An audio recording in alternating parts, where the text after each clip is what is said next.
intro. No intro. We are live. I think we're live. That's what my little red label says. It says live. Yeah. Anyway. It's alive, Gordon. Yeah, I gotta shut this off. Okay.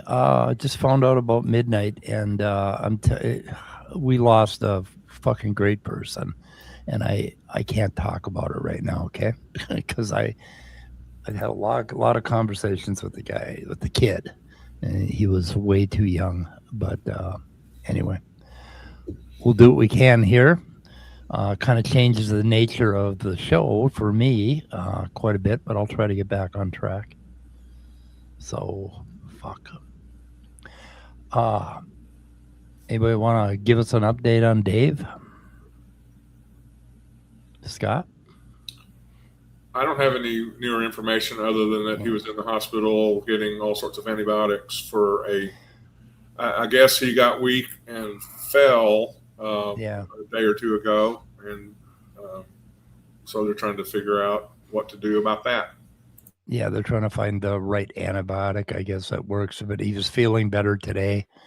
And I think yesterday he was feeling a little bit better too. And Dave, he's not going to, you hit him with a bulldozer and he'd be like, oh, I feel okay.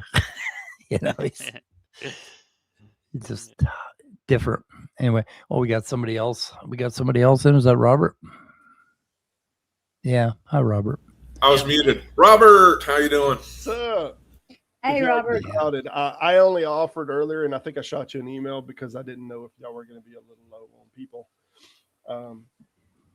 But that's not quite true. I did ask you. You did. No, but I sent Mike an email before that, seeing if y'all were low. Okay. If he was low, give me a shout. But then, you asked me. Absolutely. And of course, I never checked my email because I didn't know nothing about that.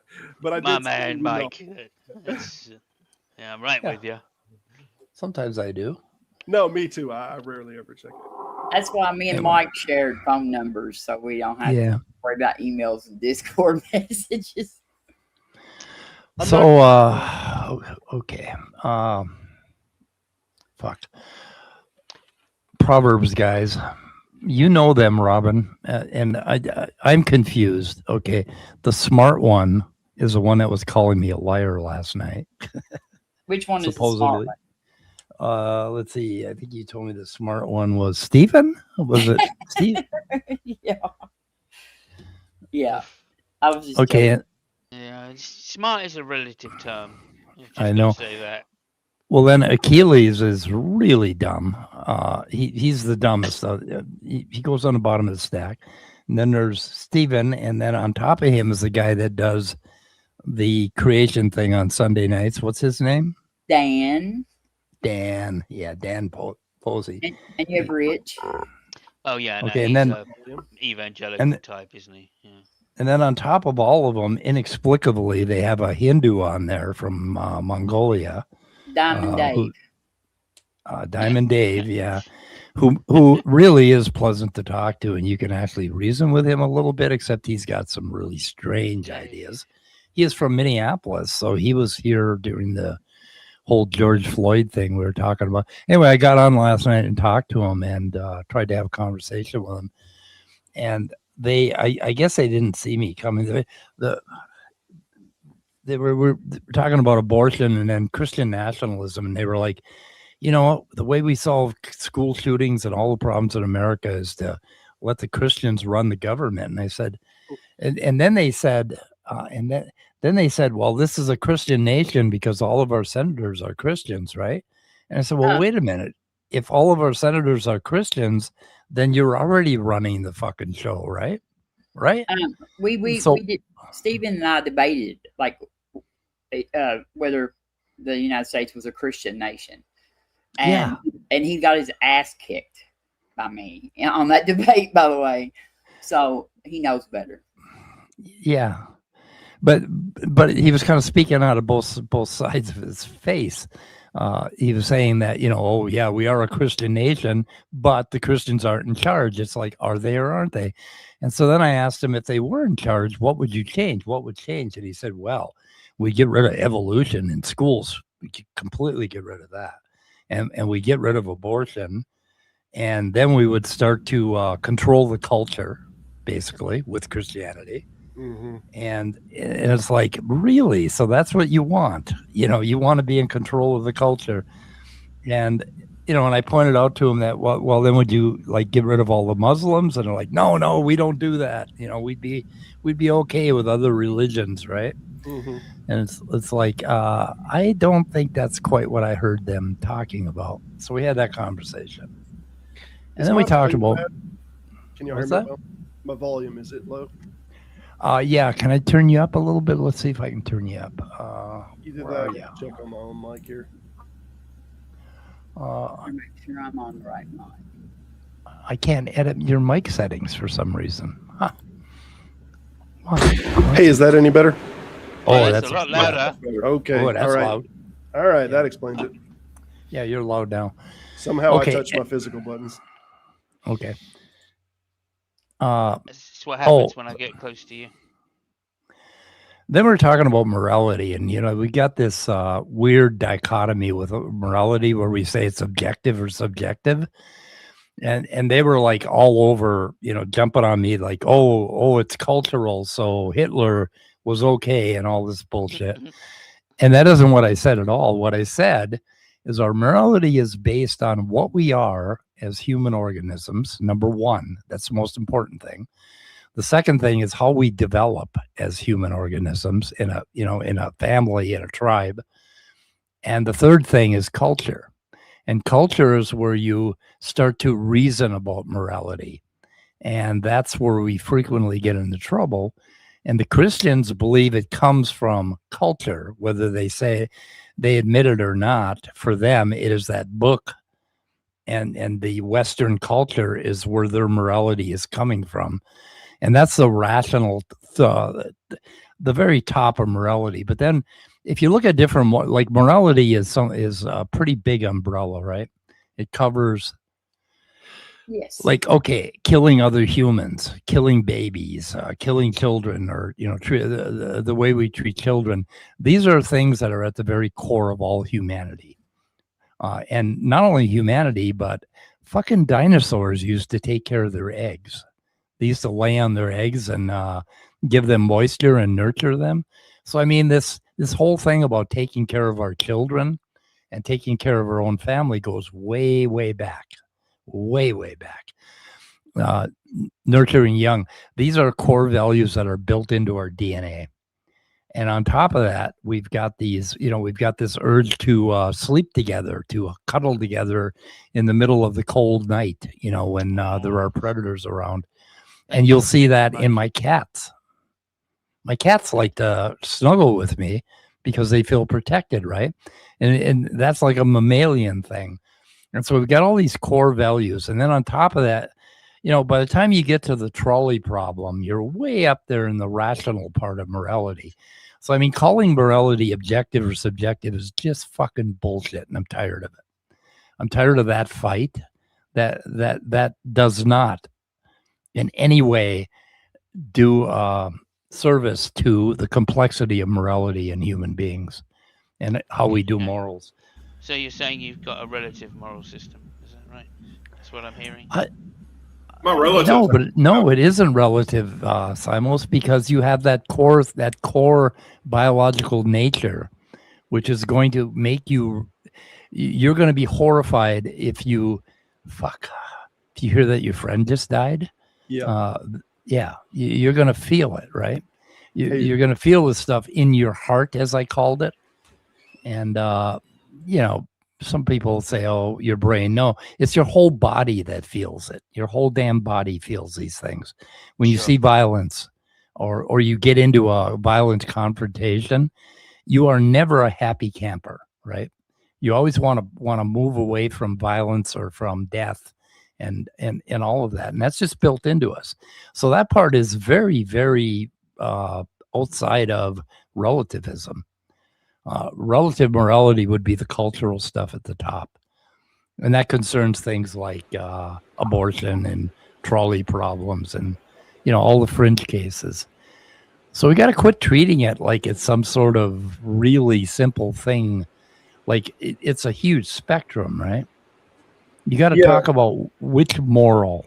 Go ahead, Robert. But I think it's more like this problem is a problem of in-group, out-group dynamics. Even like when they mentioned that Hitler, even when they mentioned Hitler, like if Hitler would have took the Jews as an in-group, none of this would have been fine. Like nothing would have happened. So it's all about an extension of, and if there's anything that's like the largest moral paradigm change that's going on probably in the next 400 or 500 years, is generally we don't put animals inside of our moral extension in group, and we are slowly but surely putting animals in the in group as well. So that's probably the biggest thing that's happening in our time. But even when you talk, when you look at characters like Jesus in the Bible, if we're saying yes, that this is and everything's objective morals, and Jesus originally doesn't see the lady that says that compares her to the dogs, that it's not right to throw the master's meat to the dogs, right?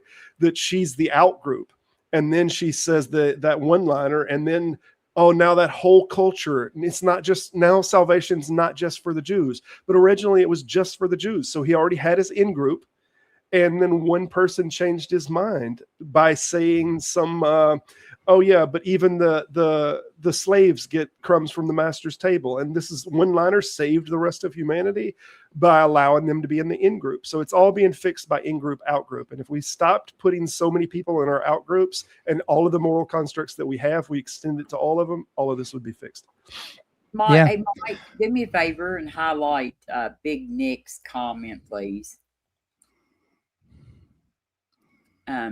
Yes, that's the problem, Big Nick. Yeah, that is the biggest problem we have, is that your morals have not evolved over 2,000 years. Yeah, and everybody else's have. Yeah, it's not true either. It's also historically false to say that. Well, I know, but like this statement is an issue. Well, I mean, like literally, there have been doctrines throughout. Most of the schism have been about exact changing morals. Right, so that's just not nothing to brag about. 40,000 different sects doesn't look good to me for an unchanging moral system. And that's what I was talking about with this hierarchy of morals too. That these core values, right? And at the top we have this rationality of morals, and at the top is where we can justify killing somebody, where we justify things. We have a rational. We go through and we decide, that person deserves this and that person deserves that. And then we decide, that person deserves the death sentence, right? This is all done at the very top. And that's where culture is going to have an effect. And that is where the Christian morals come from, is a fucking dogmatic book, right? That they interpret according to their culture to be a certain thing. And that's where you get into problems with morality. Where you don't get into problems with morality is what you feel from your body and your heart, from what you are. You know what's right and wrong. The Germans during World War II, most of them were they were in a tug of war with their own conscience, and after the war, they felt guilt for 30 years. Hey, Dave's in chat. What's that? Dave is in chat. Oh, Dave. Hi, Dave. Yay. Hey, I'm in the hospital, and let's highlight the comment. I'm in the hospital, and they're moving from ICU. Good. Things are looking up. It should be out in a day or two. I had an infection in my lung, identified and being treated. Good. Fantastic. You scared us. Quit scaring us. Anyway, okay. And let me just tell Big Nick, sarcasm. You should understand what sarcasm is, Big Nick. Also, I actually said sects of Christianity, not denominations. Or whatever. Anything. Yeah, well, we don't have 40,000. It's over 40,000. It's over 40,000 different sects. Yeah. Yeah, y'all know the Methodist Church divided like 4 times, and they were all over like a moral thing. Like I think the earliest division of the Methodist Church was over the bishops had too much power than the people, and that they wanted more people locally to have more power, and then they split over that. Then they had a split over women having authority in there, and now their latest split is over homosexuality. And it seems like the main Methodist Church is all history will favor like every decision they've made so far, but they keep splitting, and then the other group pulls away from them. But as far as talking about not morals, them changing, yeah, their morals changed just in that sect like 4 times. No, you don't have to say you're sorry, Dave, for scaring me. You're just stop it. Get better. Look at Big Nick. Oh, Big Nick's. I was sarcasm, Big Nick. Sarcasm. Yeah, what the hell? What the hell's he got a problem with here? Oh, we spent all night last night arguing in Painburn's chat too. So is Big Nick? What is his persuasion? I don't know, but he must be applying to be one of my ex-husbands the way he's arguing with me. Theist, likely a Christian is what it looked like. Yeah. Yeah, so then we went from so we were talking about morality with the Proverbs guys, and then they called me a liar about 5 times there, and then we talked about abortion, and then they went to he asked me, do I eat chicken? And I said, yeah, and he says, okay, you eat chicken because you think you're more highly evolved than chickens? It's like, no, I eat chicken because I like chicken. Because I'm a carnivore, right? I don't sit around and think, oh, let me get my origin of the species out and find out if I'm more highly evolved than a chicken. And I told him there's no such thing as more highly evolved in evolution, unless you want to say, count how many generations you've been around since you were an amoeba or, a protozoan. But no, there's no concept of more highly evolved in evolution, and they weren't having it. He called me a liar over that. They've been told all of that before. They've been told all of it. Yeah. At one point, I rage quit. Should have just said, "Yeah, of course I'm more highly involved in a chicken. I'm 5'9", and the chickens are only one right, foot." Yeah. Elephants are the more highly evolved than us, and blue whales even giraffes. more so. Yeah, fucking giraffes. I've never met a dumb giraffe. You reminded me of a movie scene from the original He-Man with Dolph Lundgren. There's this midget guy that's from another planet. He got there and he tried chicken out, and he was hiding in the bushes, and he ate chicken. And then after he had ate it, the other person told him that was a living animal. And he looked back in the bucket and he said, well, it tasted good. Yeah. That's why I eat chicken. Yeah, they do taste good. Now I'm dishonest. Big Nick says I'm a liar now. So. Oh, okay. So is this one of them? Why does he say you're a liar? He says that when I said that the morals hadn't changed, and y'all said yes they have, and so I said I was being sarcastic. That was being dishonest. Well, the morals haven't changed as much as they should have, and the book doesn't change. They just reimagine what it meant over and over. So it's like the secular community is pulling the moral chain forward, and they're slowly but surely like rectifying it with their book to move forward. So yeah, they're always going to be behind the secular. I bet if you take one of those, I bet if you take one of those Rorschach tests today, and then come back in like 2 years and take it again, same one, you'll have different interpretations of the blobs. And that, to me, that's what the Bible is just a Rorschach test about your religious feelings for the moment. Yeah. Yeah, and just to be fair, right? I mean, I believe that. Well, I believe this to be true, right? The modern free thinkers movement is based on a Christian movement along the same lines, right? So I don't think one of the things that I get pushback on is, you think it's you're atheist, it doesn't derive from God. Well, no, I don't think it does, because God doesn't exist, of course. But I recognize that my version of humanism was a Christian invention, right? In less religious times, perhaps, in some parts of Italy. But nonetheless, humanism was a Christian conception. Yeah. In what sense? Is there particular like tenets of it, or what are we? I'm not familiar with humanism. I'm sorry. Pretty much, yeah. like it's been fairly vague over the years as to what humanism is exactly.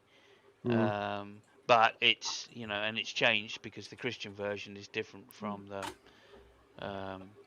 you know, the atheist version. But nonetheless, they used to be called free thinkers, and then they changed their name to humanism at some point. And basically, they're just people who are either deists or atheists, which were both, or agnostics, which were all classified as, you know, evil people because they weren't theists.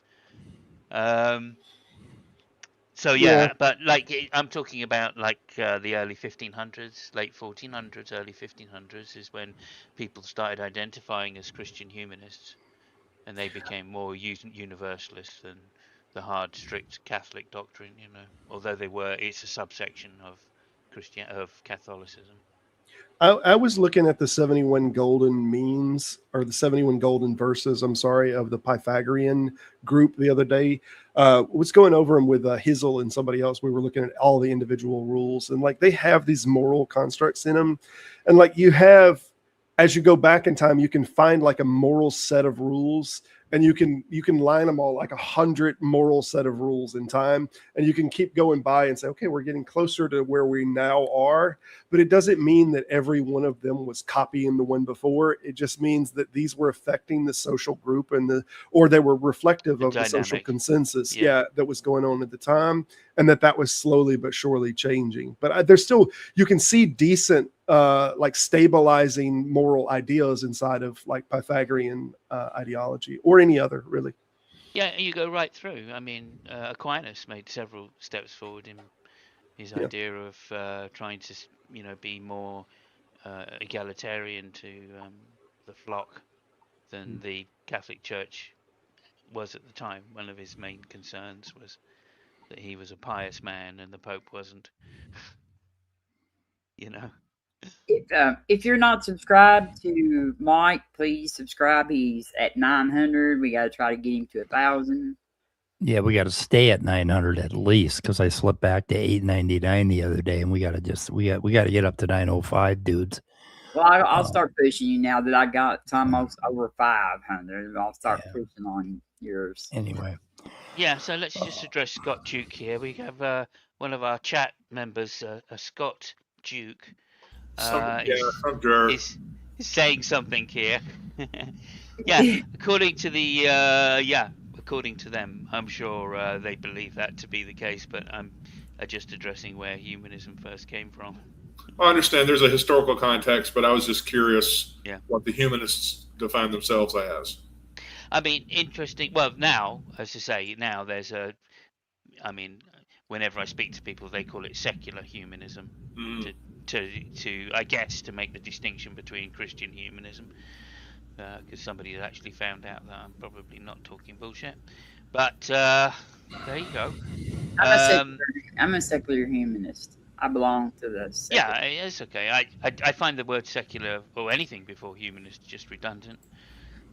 I mean, you either think that humans are the standard by which we should be making our laws and moral systems for, or you don't. Now, I did leave out part of that definition because I just ran out of space. So I'm going to, where it says responsibly leave. I'm sorry, I lost my. Oh, Mike, thank you for making that go away. I can't find the definition anymore. Here, I'm going to read the definition from a different webpage. Sorry. Did you want me to make it go away? The responsibility to lead ethical lives, and this continues, of personal fulfillment that aspire to the greater good.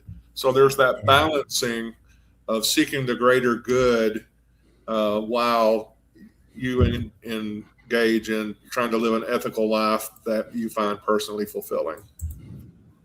The greater good in terms of what? I mean, the greater good's not defined in the context. Okay, yeah, but this is a definition. You can go to the American Humanist Association website and probably find information about that. You're going to find that there are several different manifestos laid out for what humanism. I think there's 4 current ones for. But think about having a humanist manifesto from 1611 and never updating it. So. Yeah. It only involves men, not women. Yeah.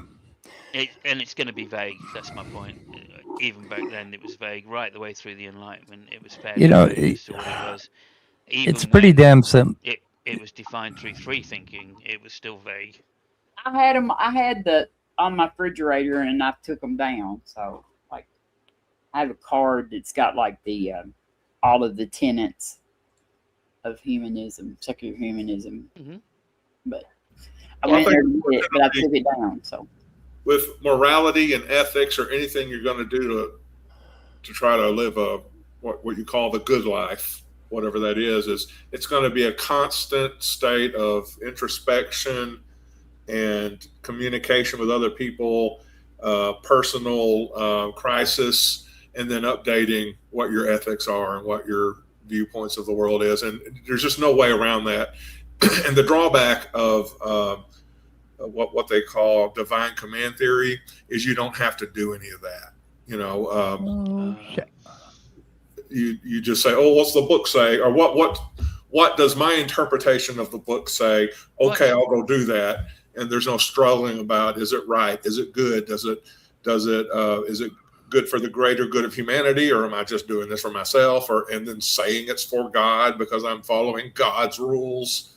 There's just no real struggle in that. Yeah. I like Travis Pangburn has one. I like his idea to increase the well-being of the mental, social, and physical health of those or for me and the people around me. So, I think that's a pretty good rule. Yeah, it's pretty simple, really. Okay, if you kill a deer, poor deer, and you bring it home to the tribe, okay, and you make sure everybody gets a piece of meat, and you make sure everybody's taken care of in your group. And today, our group, it covers the entire world, right? We think of all humans. We're becoming more global in our, or at least we should become more global in our desire to. That's our new tribe, right? The entire world. But but it's not like morals aren't that simple. Not like in the culture we live in now, we have questions that are not answered by that. There are fringe questions, yeah. There's fringe morals. As far as sharing a piece of meat and taking care of each other, not killing each other, I think that's pretty core to everybody.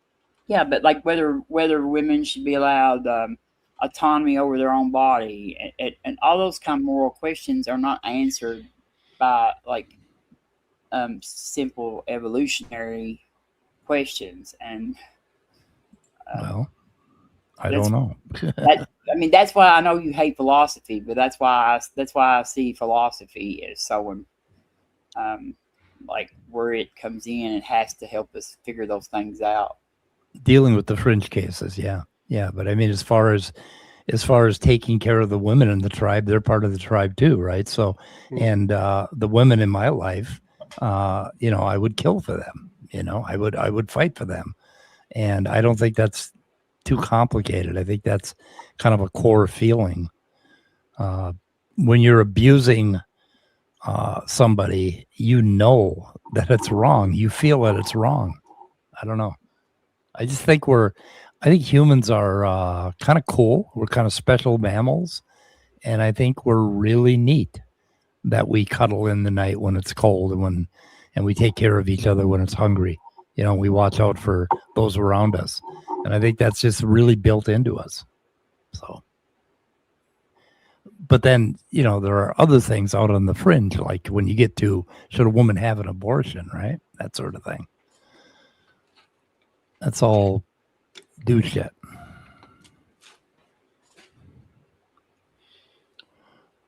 Nobody wants to fight with me? No, I ain't gonna fight with you. Not at all. Okay. Not at all. Okay. Sounds like you wanted somebody to fight with you. You want to fight over this, Mike? All right. I want to fight. No, when you think about the whole Genesis story with Adam and Eve, my interpretation of it is that it's a metaphor for when humans started to think too much, when we were able to reflect on our past actions and on our future intentions, we became a different kind of, and I'm pretty sure primates do it, and I think dogs do it to some extent, and all mammals do a little bit of that. But we have the burden of knowing that we're going to die. And we have the burden of our entire past and our episodic memories and all of that. And I think the Adam and Eve, the whole thing about eating the apple, was the moment that, of course, there wasn't a moment that this happened, but it was sort of the period in human evolution where we suddenly became possible for us to sit around and cogitate about what we should or shouldn't do, right? And that's a really neat metaphor for you Christians out there who don't want to fight with science. That's a neat metaphor for the development of man, I think. I mean, basically the invention of death, that there was no death before Eve and Adam took a bite of the fruit. That is, we are aware of our own death, right? We know we're going to die. And that's a bitch. That is a real bitch. It's a burden for our particular species. That's by the way, that's a bad interpretation of if the Christians use all the time. You're totally right in saying that it's their position. That the position was that Adam wasn't going to die. Adam was still going to die. Like there's nothing in that text that suggested that if he wouldn't have eaten the fruit, that they weren't going to die. They were still going to die. Everything in that text suggests that. In fact, it pulled back the tree of life as a separate one to make sure that they didn't live forever. So it's something that was never implied, that they were going to live forever in harmony in there. That's just something that Christians put. Oh, it would have been perfect if he wouldn't have eaten from the fruit. That's not in the text. Yeah. No, there was no death. There was no, like there wasn't even carnivores. Some of them say that there were no carnivores even before the Yeah, but I mean, although you say, he was, what did he say? You're never going to die. He said he was always going to die. Yeah. Yeah, no, that's not strictly true. That was only after God had created Eve. Okay. All right, smart ass. Yeah, the Proverbs guys touch on this.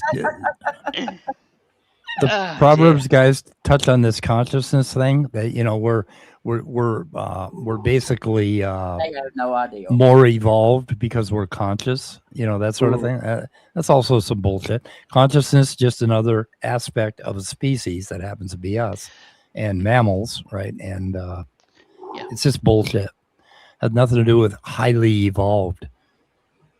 Well, I mean, so what he's roughly going on about is this hierarchy of predators, right? And we've managed to raise ourselves from being a lowly ape on the grassland, right? Which was, the prey for quite a lot of big animals around us, like crocodiles and lions and tigers, bears, bulls and bears and coyotes, lions and tigers, dogs, and all sorts of things, right? And through our consciousness and through our tool use, we've managed to raise ourselves above those. So they're now our prey, and we are the dominant predator on the planet. As long as we have our tool. Hang on. If that's what you mean by highly evolved or higher evolved, then okay, but you're making the same mistake there, thinking that evolution has a purpose. It doesn't have a purpose. So there is no most high evolved, right? There's just as highly evolved as you are at that particular time, and the next generation will be slightly longer evolved, shall we say, rather than using that horrible word higher. Yeah. So to say that because we're the top, predator on the planet, therefore we're most highly evolved, is a kind of a misnomer, because as we say, it depends on environment. Yeah. And it just so happens that we've dominated our environment. Our predation covers what we've done to the forest. If you fly over America in an airplane and you look down, all you see is fucking squares. Squares. We've completely remodeled the earth. I mean, it's like if that's more highly evolved, I don't think that's such a good thing. Well, and if you put us out in the wilderness without our tools, we're not exactly a very hardy species. Yeah, most people don't have the sense to survive in the overnight. And that's another thing is the evolution of species is according to whatever niche that you're in and can survive in. And so if I'm going to go into a niche with a bunch of hyenas, I'm probably not going to survive very well and definitely not as successfully as a hyena. I would need tools. I would need my community, because that is what our evolution has led us to. Yeah, there's also different ways of succeeding in that environment where we as an ape might have developed mentally, some developed in strength, and that was just as successful for their survival. So when you're talking about the lions and tigers and bears, oh my, when the big old silverback gorilla got to where it's at, lions and tigers and bears don't much mess with it, and that was a sufficient way of rising above. It's just big, bad, mean, nothing wants a piece of it. Yeah, also to say that, modern chimpanzees, right, who have been evolving as long as we have, they may not be as intelligent in terms of consciousness as us, but they have faster brain operations than we do, and more of them. Their acuity, right, is higher than ours, right? So, like, they're stronger than us physically. Very strong. So, like, there's just, you can't just take a comparison and go, there you go, right? You can, I mean, a chimpanzee can outperform any human in some memory tests. Yeah, short term, right? Short term, isn't that the thing they're real good at? Like, sure. Like memorizing like strings of numbers, or it's difficult to test long term with an animal, but because you don't have language. Yeah. But nonetheless, the point being is that their brain power has evolved in a different way and is superior than ours. But they don't have real consciousness because it's not as strong as ours. And we don't have real noses because elephants' noses can lift trees out of the ground, and our noses can't. Wow. Yeah, I hadn't thought about that. Even looking at your nose, I hadn't considered that. But as big as it is, I can't pull a tree out of the ground. It's not a real nose. Yeah, but yeah, like as I say, it's just one of these straw men that they like to bring up with evolution, right? Because they're confirmed that there is a purpose and an end, and therefore the hierarchy is going somewhere. Right, and if you just look at that, you're just talking about predators. That's what you're talking about. Yeah, that was the other thing the Proverbs guys were talking about is how, when I started telling about hierarchies, that I care more about my sister than I do them. And, I care more about my own family, my own community, whatever. We have these hierarchies that we always care about. And at the bottom of the hierarchy is mosquitoes, right? They said, oh, that's they were pushing back on that. But then Christians think that men are above everything. Like we are the greatest thing in the entire universe, right? Yeah, we're the custodians. That we're greater. The custodians. They just like to disagree with you, Mike. That's just it. Like, just disagree. And the reason they kept calling me a liar is because they weren't ready for me. I know, and I'm sorry because I'm the one that put you in that environment. I know you did, Robin. You love it, Mike. You love it. Yeah, but you didn't make him a liar. I mean, he did that all on his own. No, I did that on my own. Well, I mean, he was going to be a liar just for showing up and trying to convince. Well, do you know what I told him? Of evolution, like they absolutely will not accept it. Like it's not from lack of trying. Like Big Bad Mama has talked to him. Claude, I mean, like Austin even went over there, one night, and like I said, we went in there. I asked Austin because they were doing like a show on sexual reproduction, and so I asked Austin. Austin came in and gave this great presentation on how sexual reproduction evolved, and they wanted to discuss the Big Bang. Yeah. They wouldn't even stay on topic. Yeah, so. Could be worse. Could have been they wanted to discuss the nub theory. And then the other thing they called me a liar about is I told they want to talk about the origin of the species, and I said I don't give a shit about Darwin or the origin of the species. And I study evolution more than anybody on this panel. And I could give a fuck about Darwin. I don't care. I had the book in my library and I opened it 3 times in my life. I've never read it. I don't intend to read it. I don't care about it. It's like Darwinian evolution. They want to keep going back to Darwin and Haeckel and all of these 19th century dudes who didn't know shit. I don't care. And they said, "Oh, you're a liar. You're a liar. It's Darwinian evolution. Darwin is our high priest." How dare you speak against the Pope himself of evolution? And then Richard Dawkins, I don't give a shit about that asshole either. Richard Dawkins, they had to bring up Richard Dawkins. The only thing is that Dan found out that I'm not a big fan of Richard Dawkins anymore. And so Dan will usually say, but our friend Robin does not like Richard either. Yeah. Which I just, I still recognize that Richard did a lot for evolution. Yeah. Yeah. He sort of first came up with some program which looked at. Now that I have access to the side chat, Tons of Mice is going to get all his third wife jokes. Yes, I love it. Like he said she was born in 1611. His third wife? His third wife was born in 1611. I think my second wife was born in hell. No, I love her yet, but anyway, Sunshine, I call her. Went shopping with Sunshine this morning, in fact, and she was fairly peaceful. She only told me I was senile once today, so. Yeah, but you don't know that, do you? Because I only have 2 ex-husbands, so. And I got 2 ex-wives. 2 ex-wives. Oh, okay. Yep. Yeah, I got 2. Tom's ahead of us. I've had enough. I think I've got more than 2 ex-girlfriends. I have 3 cats. That if I'd known about cats when I was 18 years old, my whole life would have gone a lot better. If I'd just gotten cats instead of women. I have 4 cats, so I do have you out catted anyway. Oh, you got me out catted, huh? Oh, shoot. Anyway. Sorry. The backbone. Yeah, I don't think it's possible though. I can't.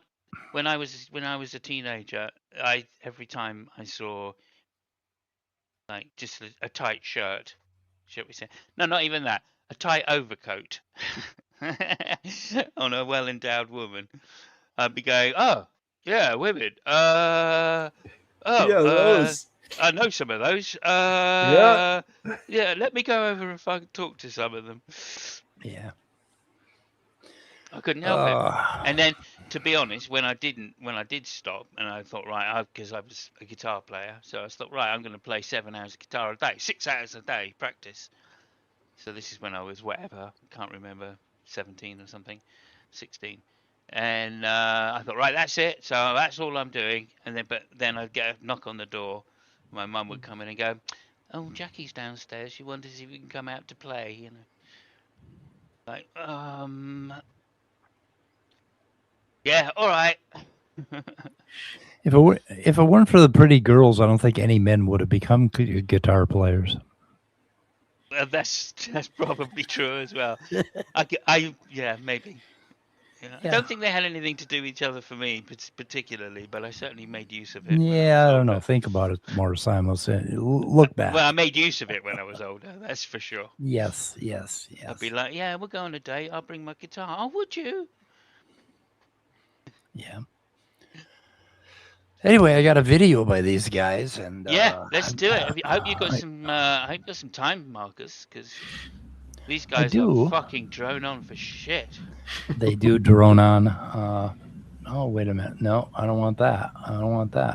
Oh, add to stage. I'll be happy. Have you got one of your emotional support cats with you, Mike? I do. Treat yourself. Yeah, I kind of need them tonight. Okay. Can I just? I think I'm ready. I'd like to say something about Midnight. Midnight Sparkle. Okay. Yeah. So he would call me like often, and he called me because he was worried about me all the time. He's always worried about my health. He was the one that really freaked out when I used to say, when I say goodbye, cruel world at the end of the show, because he was worried about me, right? And the kid wanted me to leave him his books when I die, and I was supposed to die before him. And I found out about this at the beginning of the stream today, and I'm telling you, it hit me like a wall. And shit, I don't know if I can talk about it, but the reason it hit me is because he was such a caring person, and he was such a constant caring companion to a lot of people, and in particular me.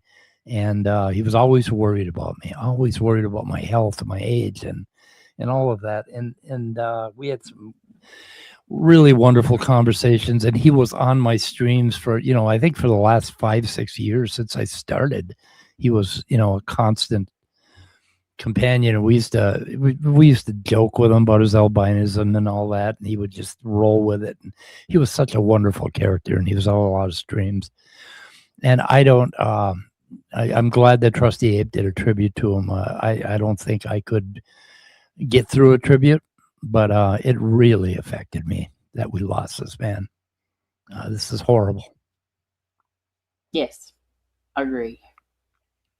Anyway, that's all I got. Okay, let's roll the video here. I think I can roll the video. Hopefully everything will work. I think I've got a bookmark. I don't know what the bookmarks are for, but I bookmarked a lot. Evolution got introduced in your schools? No. My family guarded us from that plague on society, and we were all homeschooled. Okay, whoa. What plague on society? You talking evolution? About evolution. About measles? You talking about polio? Oh, evolution. Evolution. And the fact that we use principles of evolution to come up with the actual cures for plagues. Okay, this just seems kind of ironic. Did you tag them, Mike, in this? Yeah, it's ironic for sure. Did I tag them? No, I didn't. I should have. I might do that.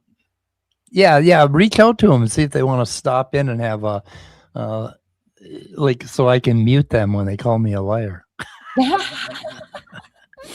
Anyway, okay. Let's listen to the plague. The plague. So I was never exposed to the STD that is evolution. So I'm not quite sure when they force-fed it to the populace. I just know they took it hook, line, and sinker. That's what happened. So what happened was that there was I'm glad he knows a lot moment. about STDs, though, because... Austin, hi. Don't want anything to go wrong. You didn't tell me we were going to be doing my favorite thing today. Come on.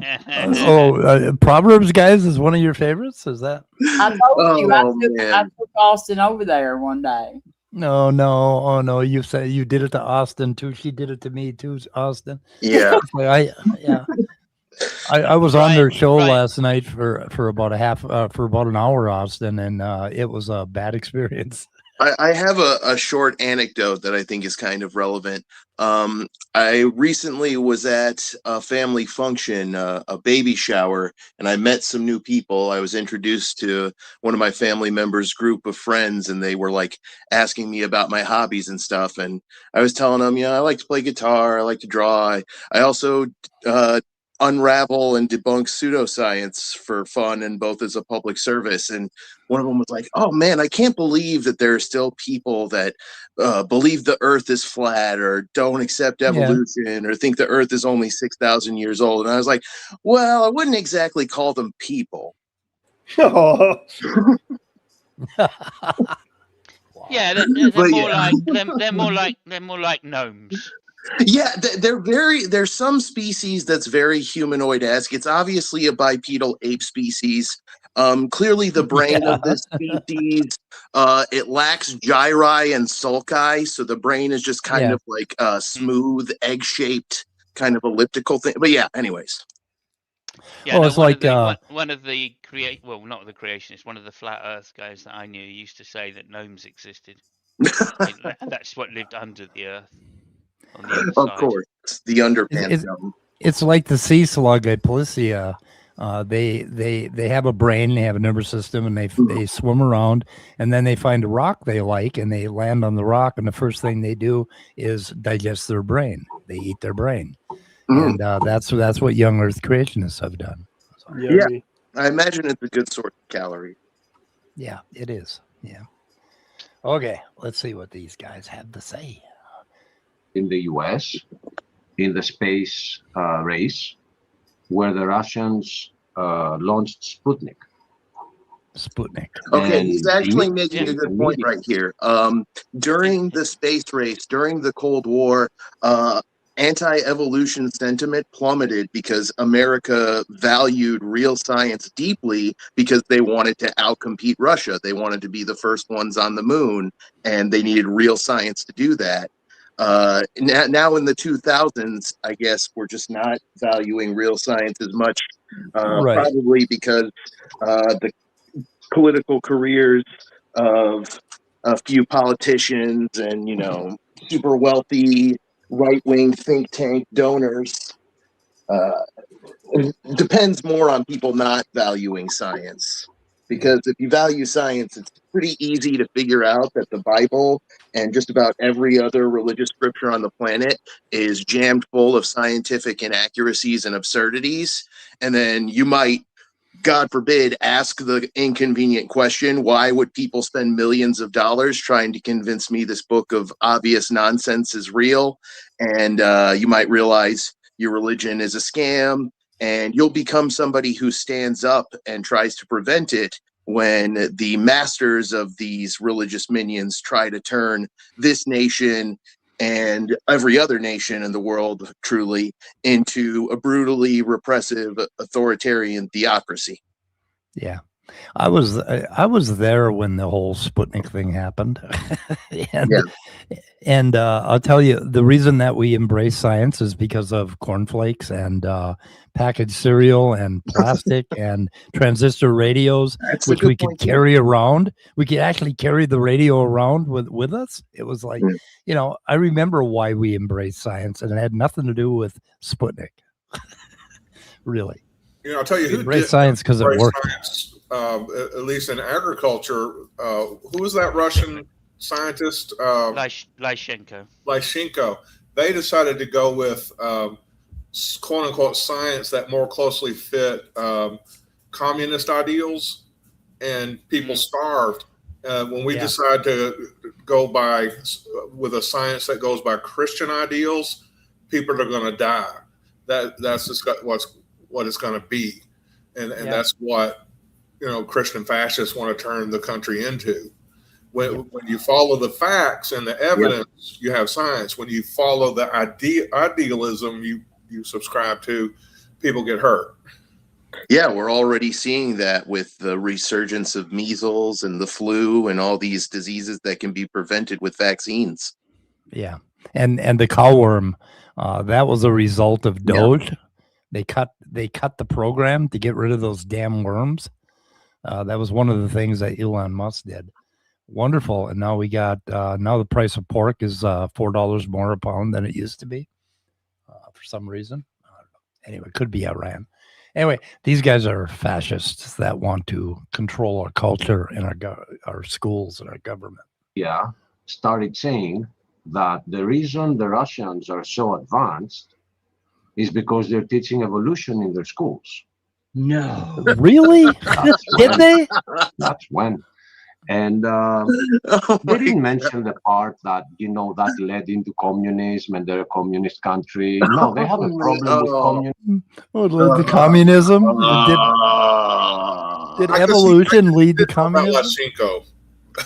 This is just more symptoms of what I'm talking about. The whole goal here is to keep people from thinking about their religion. And so just relate evolution to every buzzword that gets their amygdala doing backflips and utterly shuts down their neocortex. Communism, divorce, moral decay, societal erosion, and woke liberalism. Yeah. Anyway. Feminism. Yeah, can I just say it's an itch they can't pork scratch. They didn't mention feminism. Feminism is the Oh yeah, I'm sure. Oh, that's also society. That's communist. That's a communist idea there. That feminism. Oh, feminism is communism. Okay. Well, I think it's communist. It all boils down to the devil. Come on, y'all. Oh, I've got a clip. Darwin is the devil. I got a clip on last night's stream where they said, "I'm not saying Mike is. I'm not saying Mike is Satan." Or something. But it's like, really? Thank you. I can feel the heat from here.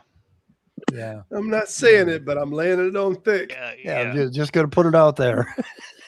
He could be Satan. Could be influenced by him. Okay, so just get back to so this guy says the evolution bad because communism decided to use it. Evolution, and everything else. Everything else is like school shootings. They told me last night was a fault of evolution. And, right, even though the Russians didn't use Darwinian evolution, right? Yeah, that was. Well, that sounds like a bunch of liberal woke fact checking, Simos. Yeah, and right. Fact checking is fake and gay. Yeah, I don't know about fact checking, but I've done history. Germany burnt Darwin's book, and I don't think Russia picked it up very much either. No. And that's why Lyshenko was allowed, because he was influenced by one of Darwin's contemporaries who had it wrong. There's no room for facts here, Simos. We're trying to scare people about evolution. We're trying to scare them back to Jesus. Yeah. Okay, we got 2 hours and 15 minutes left of the video. What do you think? No problem with the origins of communism. So let's fight communism while at the same time Jesus? I thought put Jesus was the origin doctrines inside our textbooks. Could you stop it there? Yeah. What's that? Jesus was communist? Jesus was the origin of communism. I thought so. You could make an argument. He said, give all your money away, and only give to those that need. Some shit like that. So, just saying.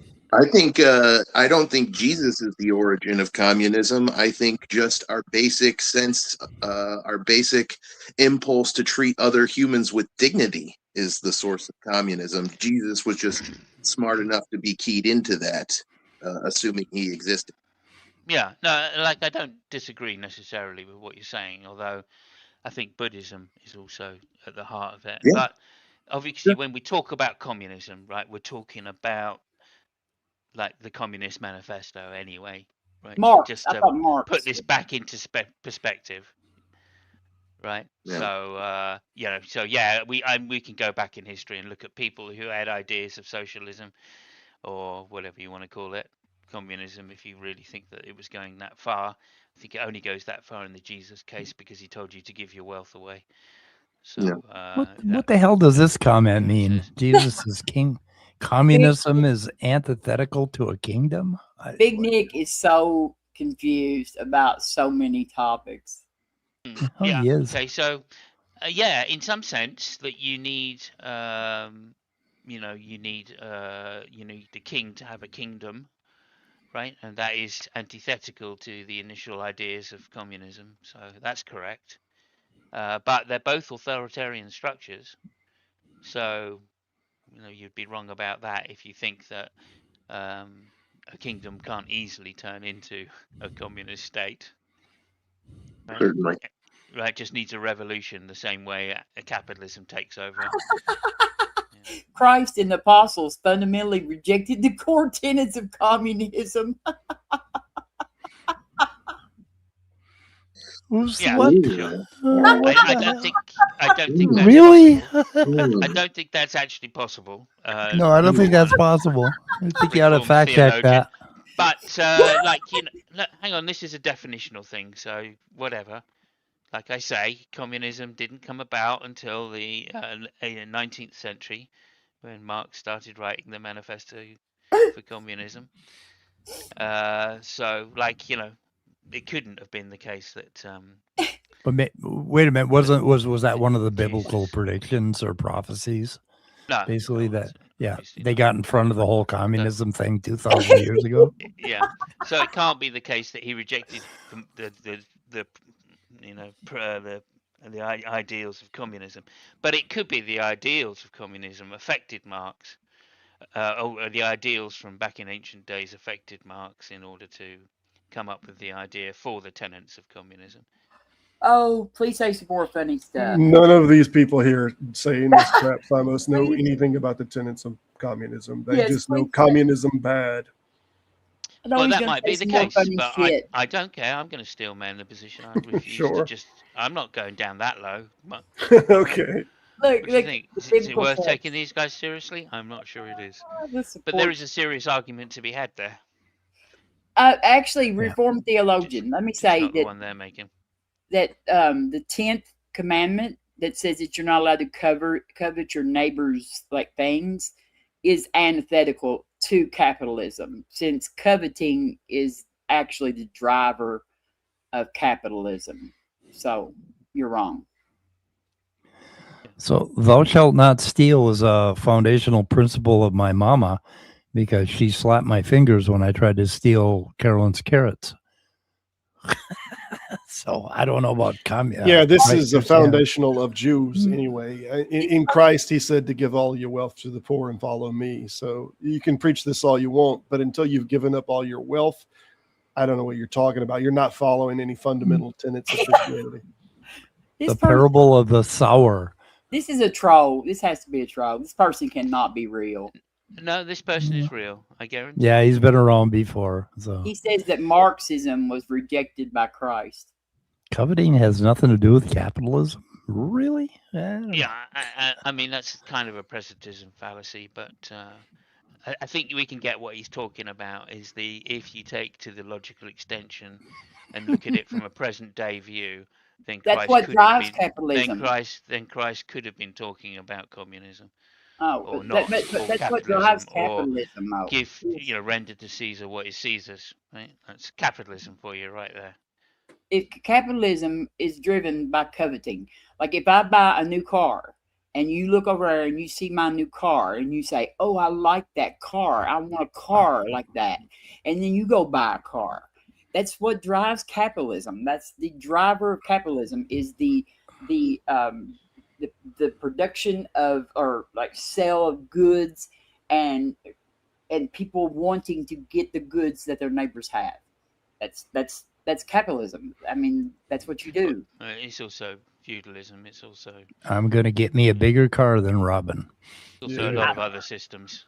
All we're seeing in the side chat is like Jesus would agree with me. That's all this sentiment is Jesus would agree with me. It's a bunch of nonsense. Yeah, of course he would. It is embarrassing. It is embarrassing. Crony capitalism. I don't know. He would agree. If you think he would agree that he disavowed the tenets of communism, then I'm sure you would agree. That this is why women shouldn't vote. He had a view on everything. Oh no! He actually said that out loud. He said that out loud. Oh, bless! He's trying to wind us up. Wait a minute. Wait. When did women get the right to vote? I want to weigh in here real quick. The Big Nick. Fuck you. Just real quick, just a really important statement that I think needs to be said. Fuck you, go fuck yourself. You're a piece of shit. Robin is way more worthy of having the right to vote than a dumb fuck piece of shit like you. So fuck you. Yeah, and I think if you read the Bible carefully enough, Jesus agrees with that. Spooky Bedhead reported you. You're in trouble, Simos. Okay, so for what? I didn't say that. That was Austin that just said all of that stuff. No, it's your fault. It's your fault, Simons. No, you're the only American guy here. Yeah. Gee, I'm not. I'm American, really. You ain't American. Yeah, you don't talk like no American. Fucking son of a the point was not to attack your argument, although I did attack your argument. I said Robin is more worthy of voting than you are, so I did attack your argument, but I still think fuck you was an important statement, and I'll state it again, fuck you. Thank you, Austin. No problem. Name calling proves you can't attack my argument. Oh, your argument. Oh, yeah, okay. I was unaware of that. I was unaware of the argument you'd made, Nick. I think he was making the argument that humans are more highly evolved. Could you just put it in premise conclusion form for me? Yeah, I'd appreciate that. Then I will attack your argument. Hey, y'all, I just got back, but I wanted to let y'all know Big that I Bad talked Mama. to Jesus, and he confirmed that Big Nick is a cunt. No, I just heard that. Look, this just came in. that's wild, Robert. Jesus said Big Nick is a cunt. He came to me okay. in a It's dream not from last me. night. This is not from me. Robert, we have to test the spirits on this. Was he using King James English? I reached out. I got the message directly as I'm supposed to. No, but he was wearing a Liverpool shirt. Okay. That's wild because he came to me in a dream and said that he just got done fucking some piece of shit's mom and that he was going to go tell Robert a prophecy about that piece of shit. Yeah. So I know that's double confirmation. Wow. All the way around. Dude. Wait, I'm getting a message too. Oh, geez. I think Dave has probably shut this TV off by now. Oh yeah. We probably put Dave back in ICU. Yeah, I'm getting a message as well, actually. Oh my god, it's coming in me now. It's coming in me. Yeah. Oh, yeah. My it's little not an Lily is argument. twitching. Obviously, all this. On a slightly more serious note, obviously all these are ad hominems, but it's not distinct. It's not distinct from your position that is just an assertion women shouldn't vote. To say this is why women shouldn't vote is in no way, shape, or form an argument. It's just an assertion of a position because you don't like the way that a particular woman says something. And it's one woman and she says something that you don't like, and then you put forward a proposition. Therefore, because I don't like, it hurts me, she shouldn't vote. This isn't an argument. This is stupid. Look at this shit. I know. He got mad. He was mad. We fought all night last night in Payne Burns thing, and I didn't kick him out of the chat, and I'm not gonna kick him out of this chat. Oh my God, he is just a sexist son of a bitch. I told you he's applying for a position as one of my ex-husbands. He's right that he's got it nailed down. Actually, women seek consensus. The majority of America is Christian. Robin's not Christian. Is she not in? She's rejecting the consensus. So by what measure is your first premise true? It seems that your first premise is false, and it's demonstrable here. So the whole thing's garbage. Yes. Are you easily manipulated, Robin? Also, yes. Yeah, regardless of truth. Well, depends what your definition of truth is there, boy.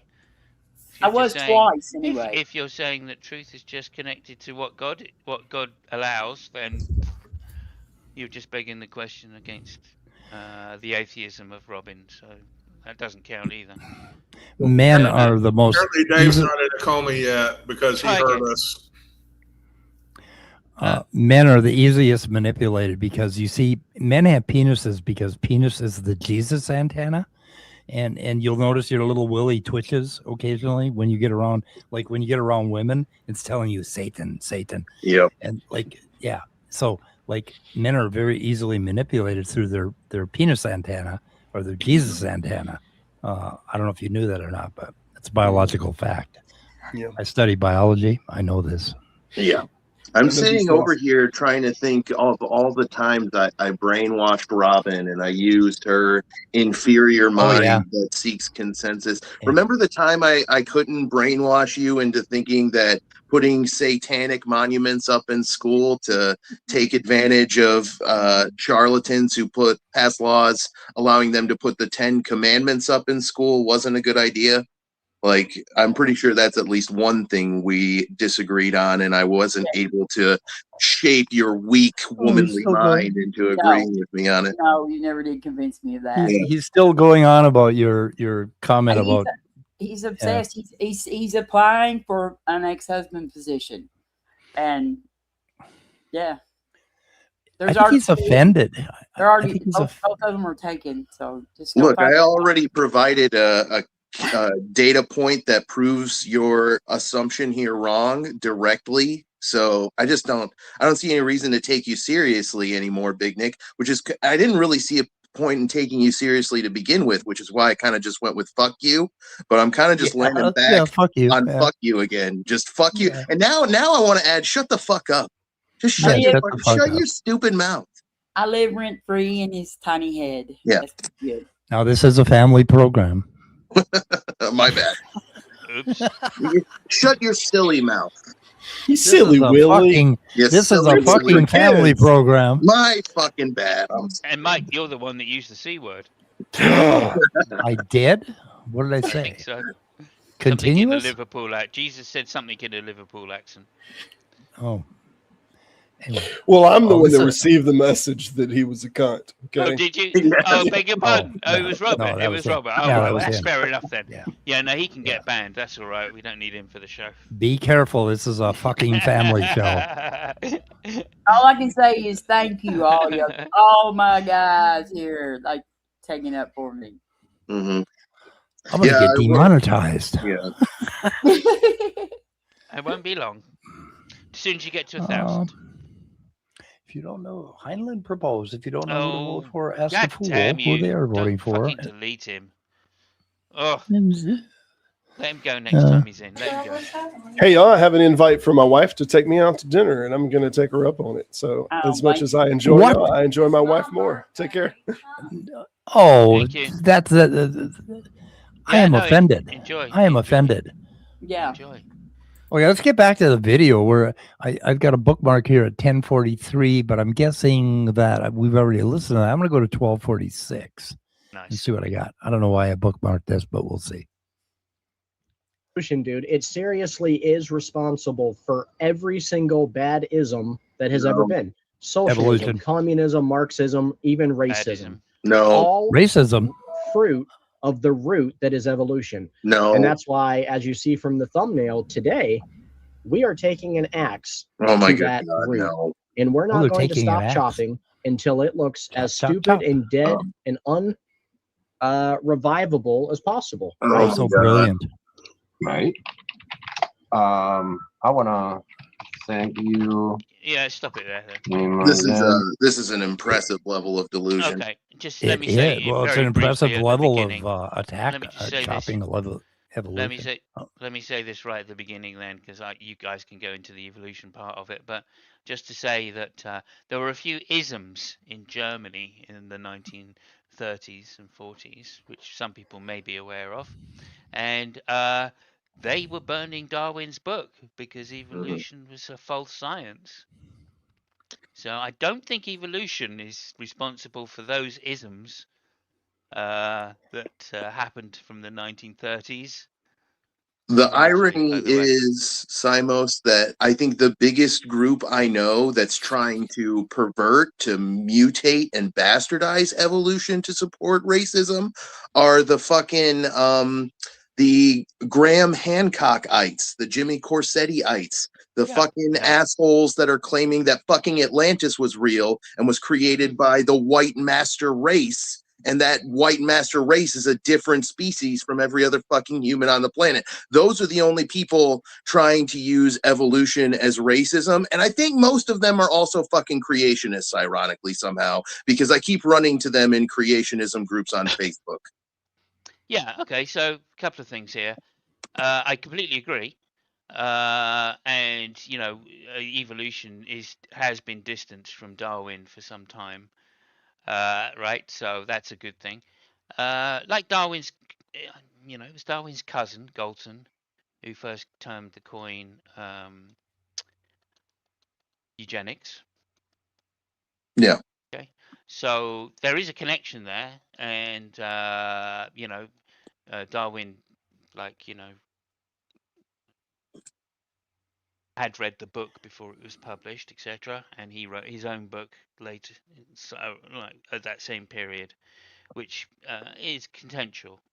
It is contentious, but no more than any other man's book would have been in that day. Bearing in mind this is 150 years ago plus, right? 170 years ago. So, yeah, I mean, if you want to call Darwin racist, well, by which context? By again presentism context, then maybe you're right, because probably everybody was.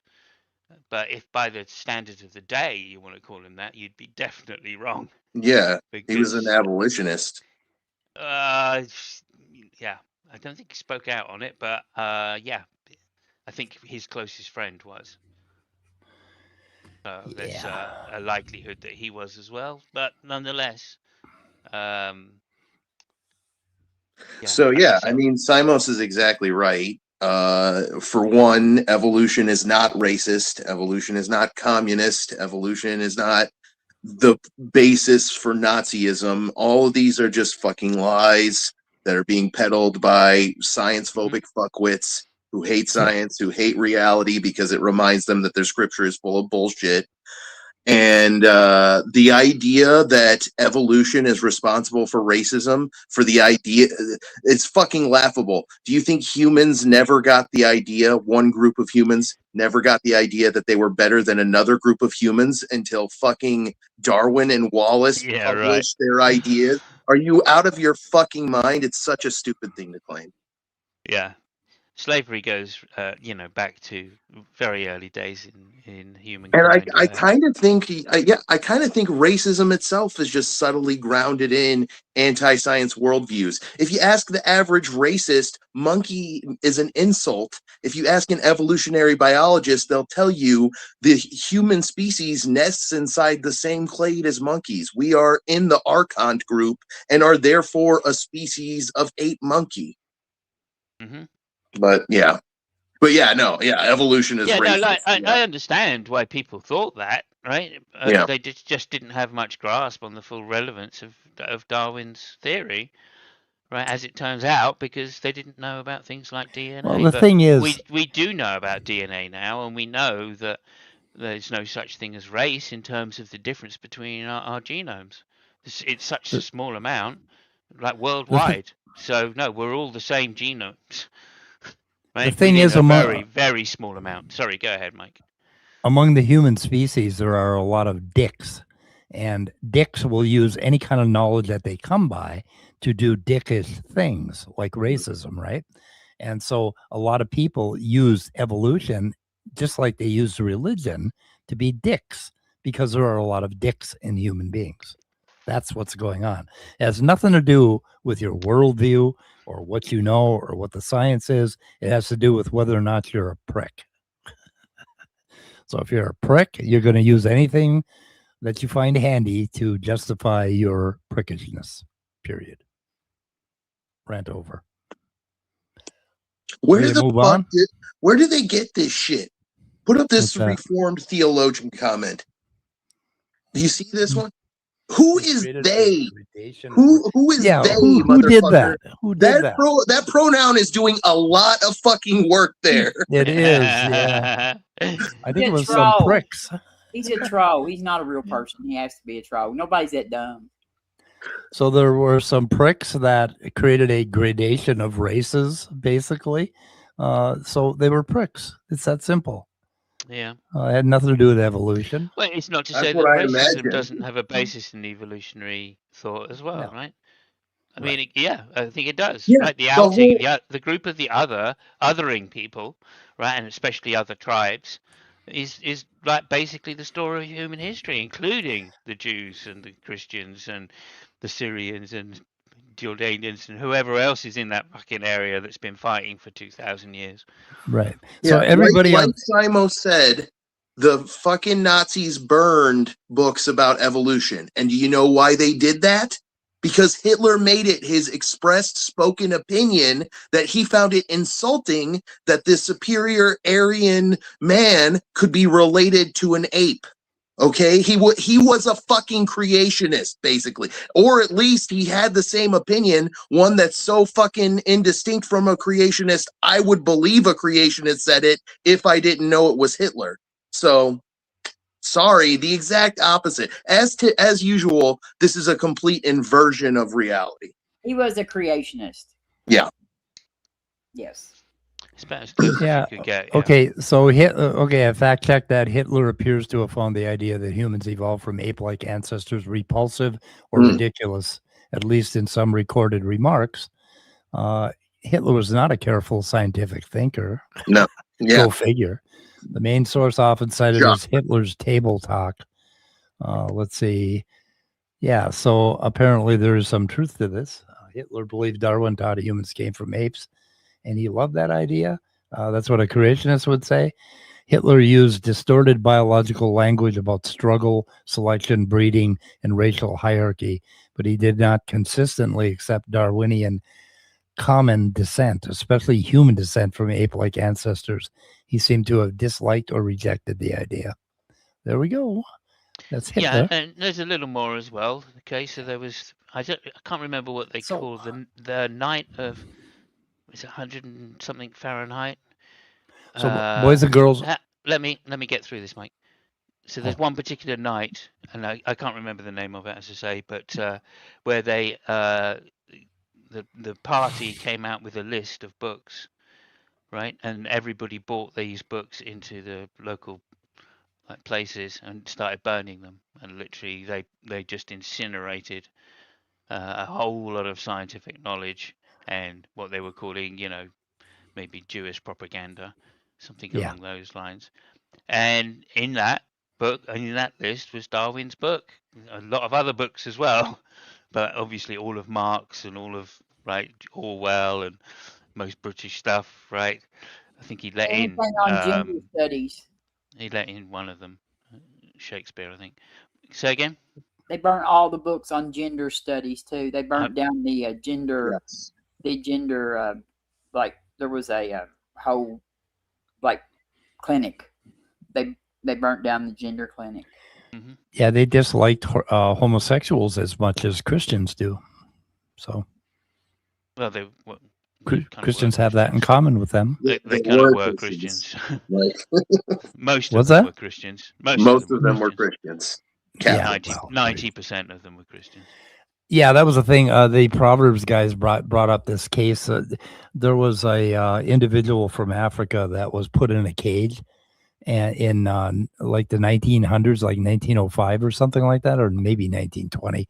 And they charged money to go see him, and they were comparing him to an orangutan or something like that. And that happened in Missouri. And I asked them in Missouri, who went to see this guy? Because 95% of the people in Missouri during that period of time were Christians. So like, okay, if it was evolutionists that did it or atheists that did it, who went to see this guy? Right? I don't know if you know what case I'm referring to. There was a tragic case where they entrapped the guy and he later committed suicide when he got free. But anyway, but it was Christians that did it. Yeah, I'm not sure I'm familiar with that case. Oh, it's a horrible bit of American history. Our sideshow bullshit that we used to do with circuses and stuff, with the freak show, that sort of thing. If you know anything about that history.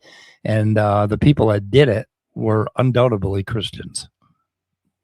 Yes, they were not evolutionary biologists.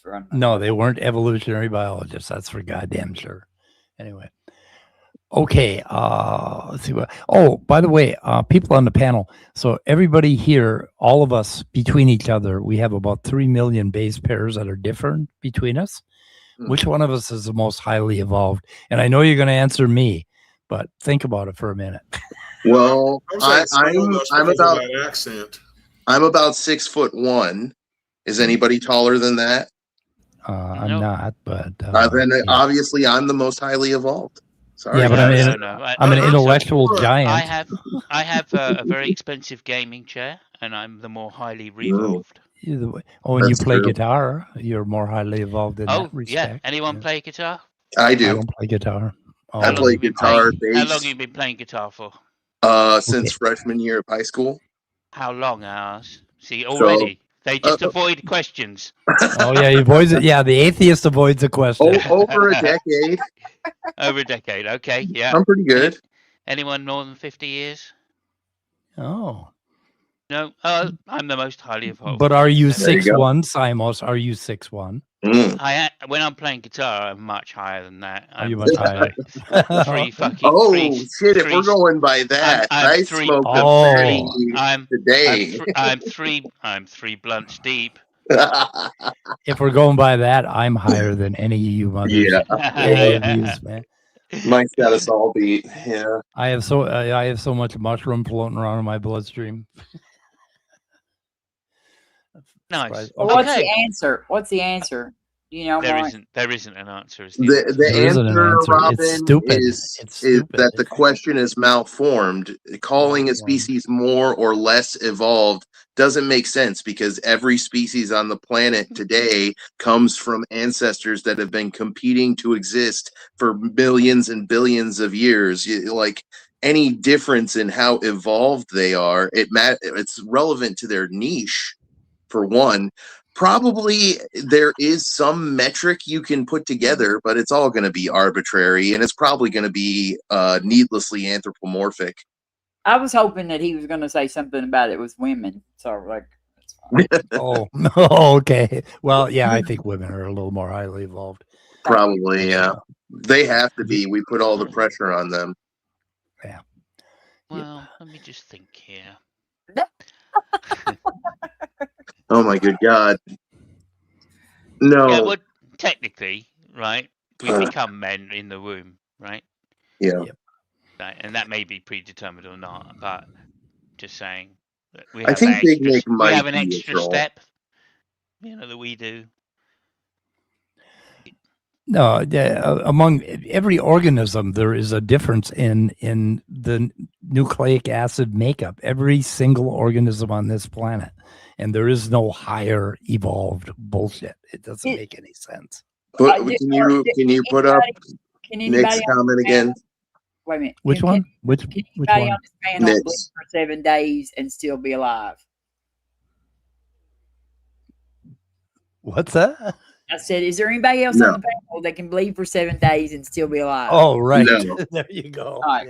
Yeah. Okay, which comment do you want, Austin? The Big Nick's most recent one.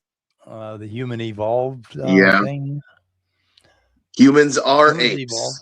What about this is complicated? We are apes, yeah. Yeah, this is not difficult to understand. Humans are not more evolved than apes. Humans have a specific niche that they're well adapted to. Other primate species do as well. So no, they're not more evolved. They have a larger brain pan, and that larger brain pan means they have a larger brain, which sometimes means more intelligence, but not always. Nope. Yep. Okay, should we get back to the video, guys? I got sure. We got another bookmark at 14. I don't know what's happening here, but we'll see. That says, well, it's a fact, and I asked you, dude, for your number one evidence. I didn't ask you to tell me what scientists say. I didn't ask you to define science, which you totally blew. You failed completely. Tell us what it is that is irrefutable. And I might have missed something here. Was there a comment? Trust us. You're in really good hands with Dr. Steven. Oh my good God. They really are Cantovened, man. They just want to be Cantoven clone. They are. They're not even willing to shell out the money to get their fake doctorate from a diploma mill. They just had AI make it for them. Wow. That's sad. Yep. This Achilles guy, Heart of Flesh, is like the dumbest son of a bitch I've talked to all week. Anyway. Yeah. Speaking of which, Big Nick says, so evolution means humans didn't evolve from apes now. Okay, gotcha. Dumb fuck. If we didn't evolve from apes, then why are we still apes, idiot? We're apes. We are apes. Yeah, well, Jesus fucking Christ. No, he's just making an equivocation because by apes he means chimpanzees. And we didn't evolve from chimpanzees either. They are equally evolved as us. They have been evolving for just as long. Yes, we both evolved from Miocene. Let me state the position first before you jump all over it. Go ahead. So the position is the word apes there is doing right. Yes, we have evolved from apes, but not the apes that are currently living on the planet. Go ahead. Right. We didn't evolve from modern apes. We evolved from ancient Miocene apes, and modern apes also evolved from Miocene apes. Good. It is irrefutable that irrefutable is an intimidating word. Yeah, so they're talking about science. They're saying, "Oh, it's not a fact. It's a theory." In science, a theory is a good theory if it non-arbitrarily explains a large body of facts and makes successful predictions about future data. So that is exactly what evolution does, and that's exactly what it is. It's good science. It's a good theory. And in science, you have good theories and you have refuted theories. And this is still a good theory. It hasn't been refuted. So, deal with it. 160 plus years almost now, still going strong. And I love the way it makes religious people cry. Yes. And I'm surprised that Big Nick can find his way around the internet.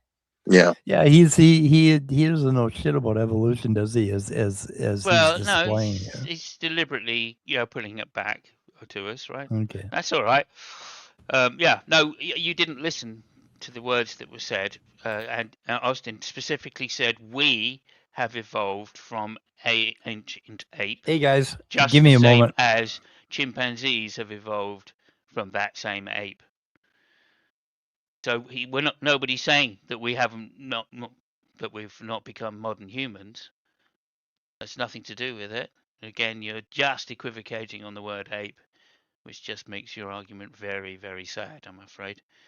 Especially when we've just called you out for doing exactly the same thing. Yeah. And you'll just continue to use that as an argument, right? Which just shows that either you're not listening, you're not reading, or you're not comprehending what's he's being not said coping. to you. That's what he's not doing. He's not coping. That's up to him. I don't know. I'm not going to guess his mind case. Now, It that don't was a sound like dumbass he's comment, coping. Nick. It doesn't sound like he's coping to me at all. It sounds like he's really Yeah. good with cope. Hey, look, it's all right. He can. We are apes. That was the point. We still form into the clade called ape, but we're not a specific species of ape. I suppose we are. I mean, we're not chimpanzees, right? We're not modern Mark. apes in that sense. I suppose we are, but Hello, we're Mark. not. Yeah. Yeah, so this is one of the reasons that I think that these things are maybe not exactly Homo sapiens. Generally, Homo sapiens are going to be, willing to learn things. Like, it's odd. He's gone a different way. He's gone a different way. Let him cook. Let him cook. So Christians are not Homo sapiens. I don't know. It's kind of like the most ignorant, stubborn, self-assured child you've ever met that's just overflowing with unearned confidence. But even like comparing it to like a child, it's like insulting to children. So it's because a lot of children they're generally willing to learn. They generally are, once they start learning things, they're like, wow, that's fine. this is interesting. That's fine. Like he's made exactly the same mistake or exactly the same fallacy every time, which he's just equivocating on the word ape, right? And because you've done it 3 times now, right? You're failing to hear the distinction that I've made and Austin made first, right? So because you're not listening, then this is why you were called right at the beginning a bad faith actor. Because I've told you, you're equivocating on the word ape, and you haven't addressed that in anything. You've just said so, and you've given a false, a straw man of what we're saying. So I feel sorry for you. If you want to engage, okay, but I think we're going to get back to video pretty soon. As soon as Mike's back, and then we'll just start ignoring you, I'm afraid. But other people in the side chat can have a go. That's no problem.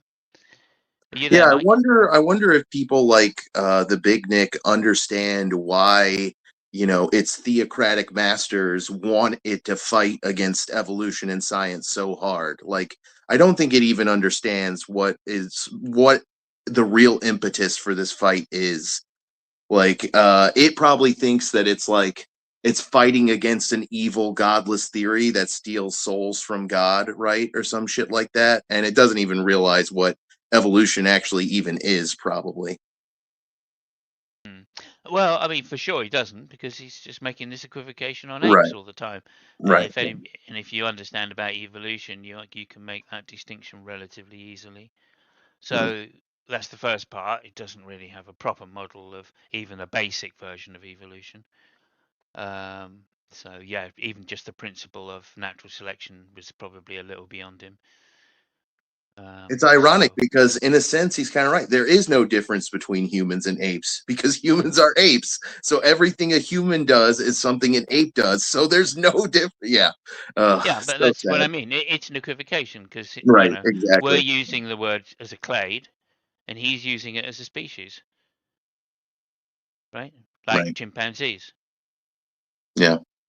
Right, and going, well, those are apes. Yeah, but that just shows ignorance of what an ape is defined as. That's why they're called chimpanzees and bonobos, and they've all got their own species name, just like we have. Homo sapiens sapien, I guess. But and it wasn't it a Christian Austin that recognized that humans in the category of apes? Yeah, Carlos Linnaeus, aka Carl Lindt. Yeah, he not only recognized that humans are apes, he actually basically gave us the system of classification that we're still using today to categorize living species of every kind, not just humans. Go ahead, Big Nick, and Google orangutan drives a golf cart. Yeah, you'll be entertained. Okay. Yeah, mostly the apes that drive cars are humans. Mostly the apes that do usury are humans. Most of the apes that build rockets are humans. Yeah, you're starting to get it. But actually, I think you're not. I think you're just really dumb.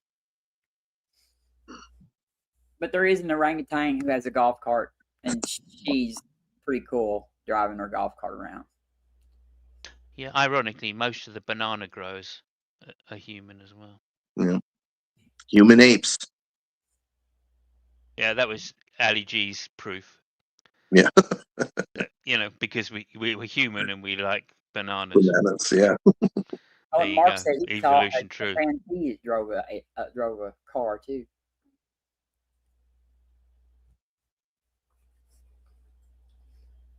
Thank you, Scott, always for the enlightenment.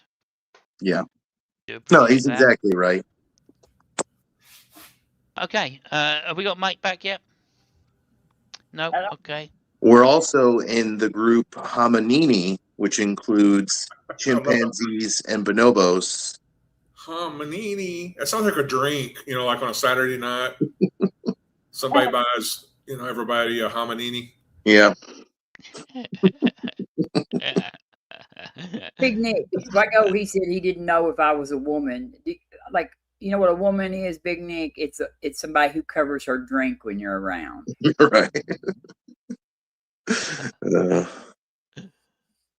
Now that's a brutal one. I love that.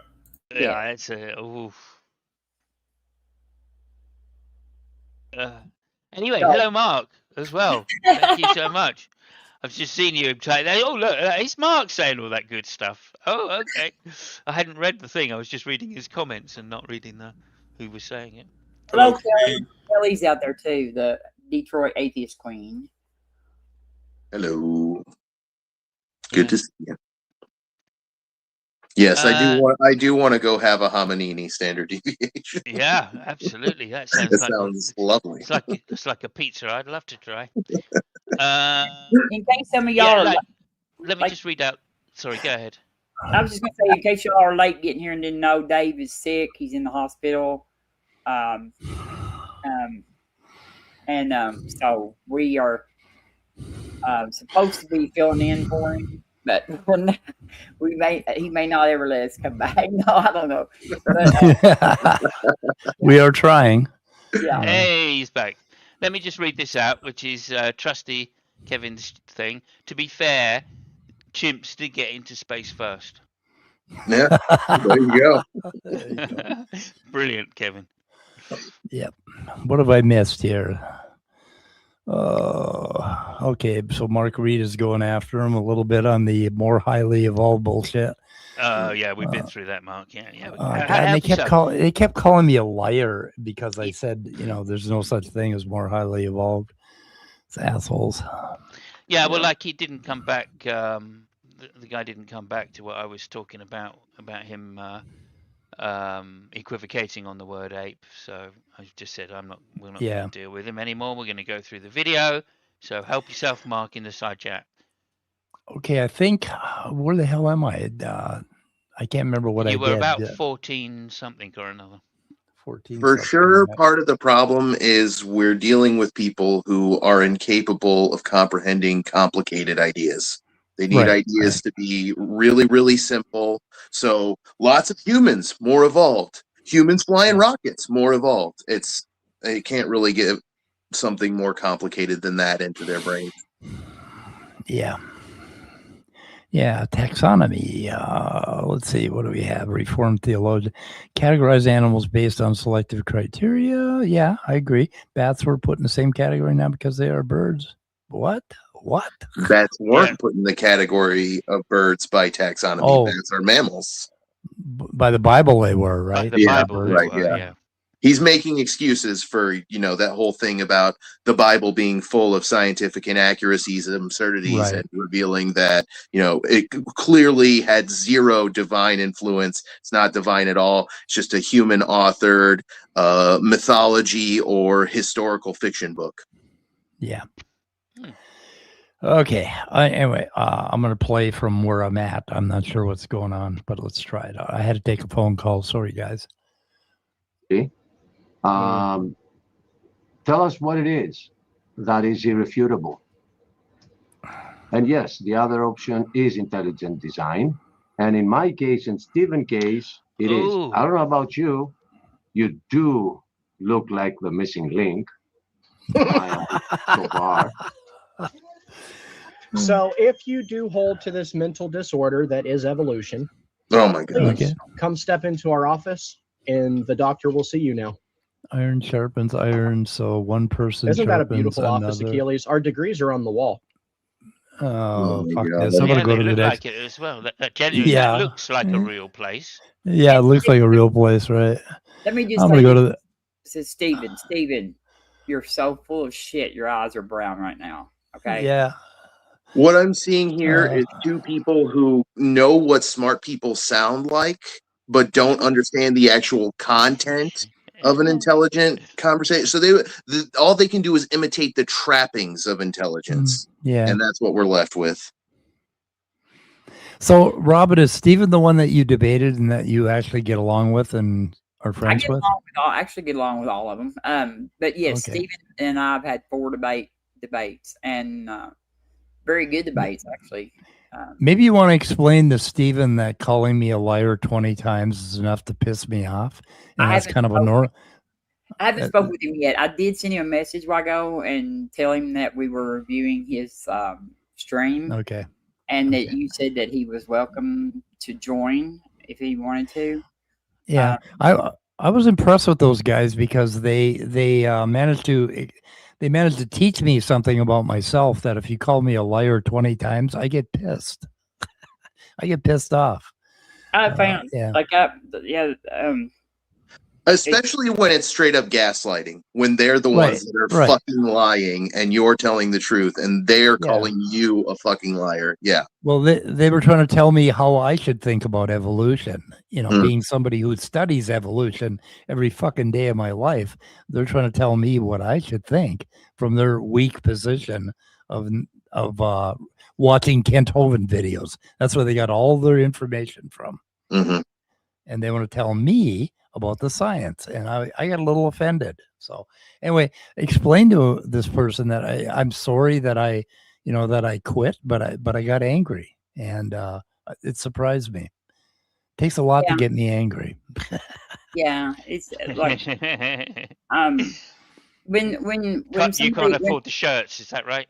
When somebody is saying something that you don't like and you don't really have an argument against it, call them a liar. Yeah, it's call him a liar. I mean, because like I said, I'm friends with Stephen, but he does not understand evolution well enough to argue against it, and none of the arguments that they make against it are actually address evolution.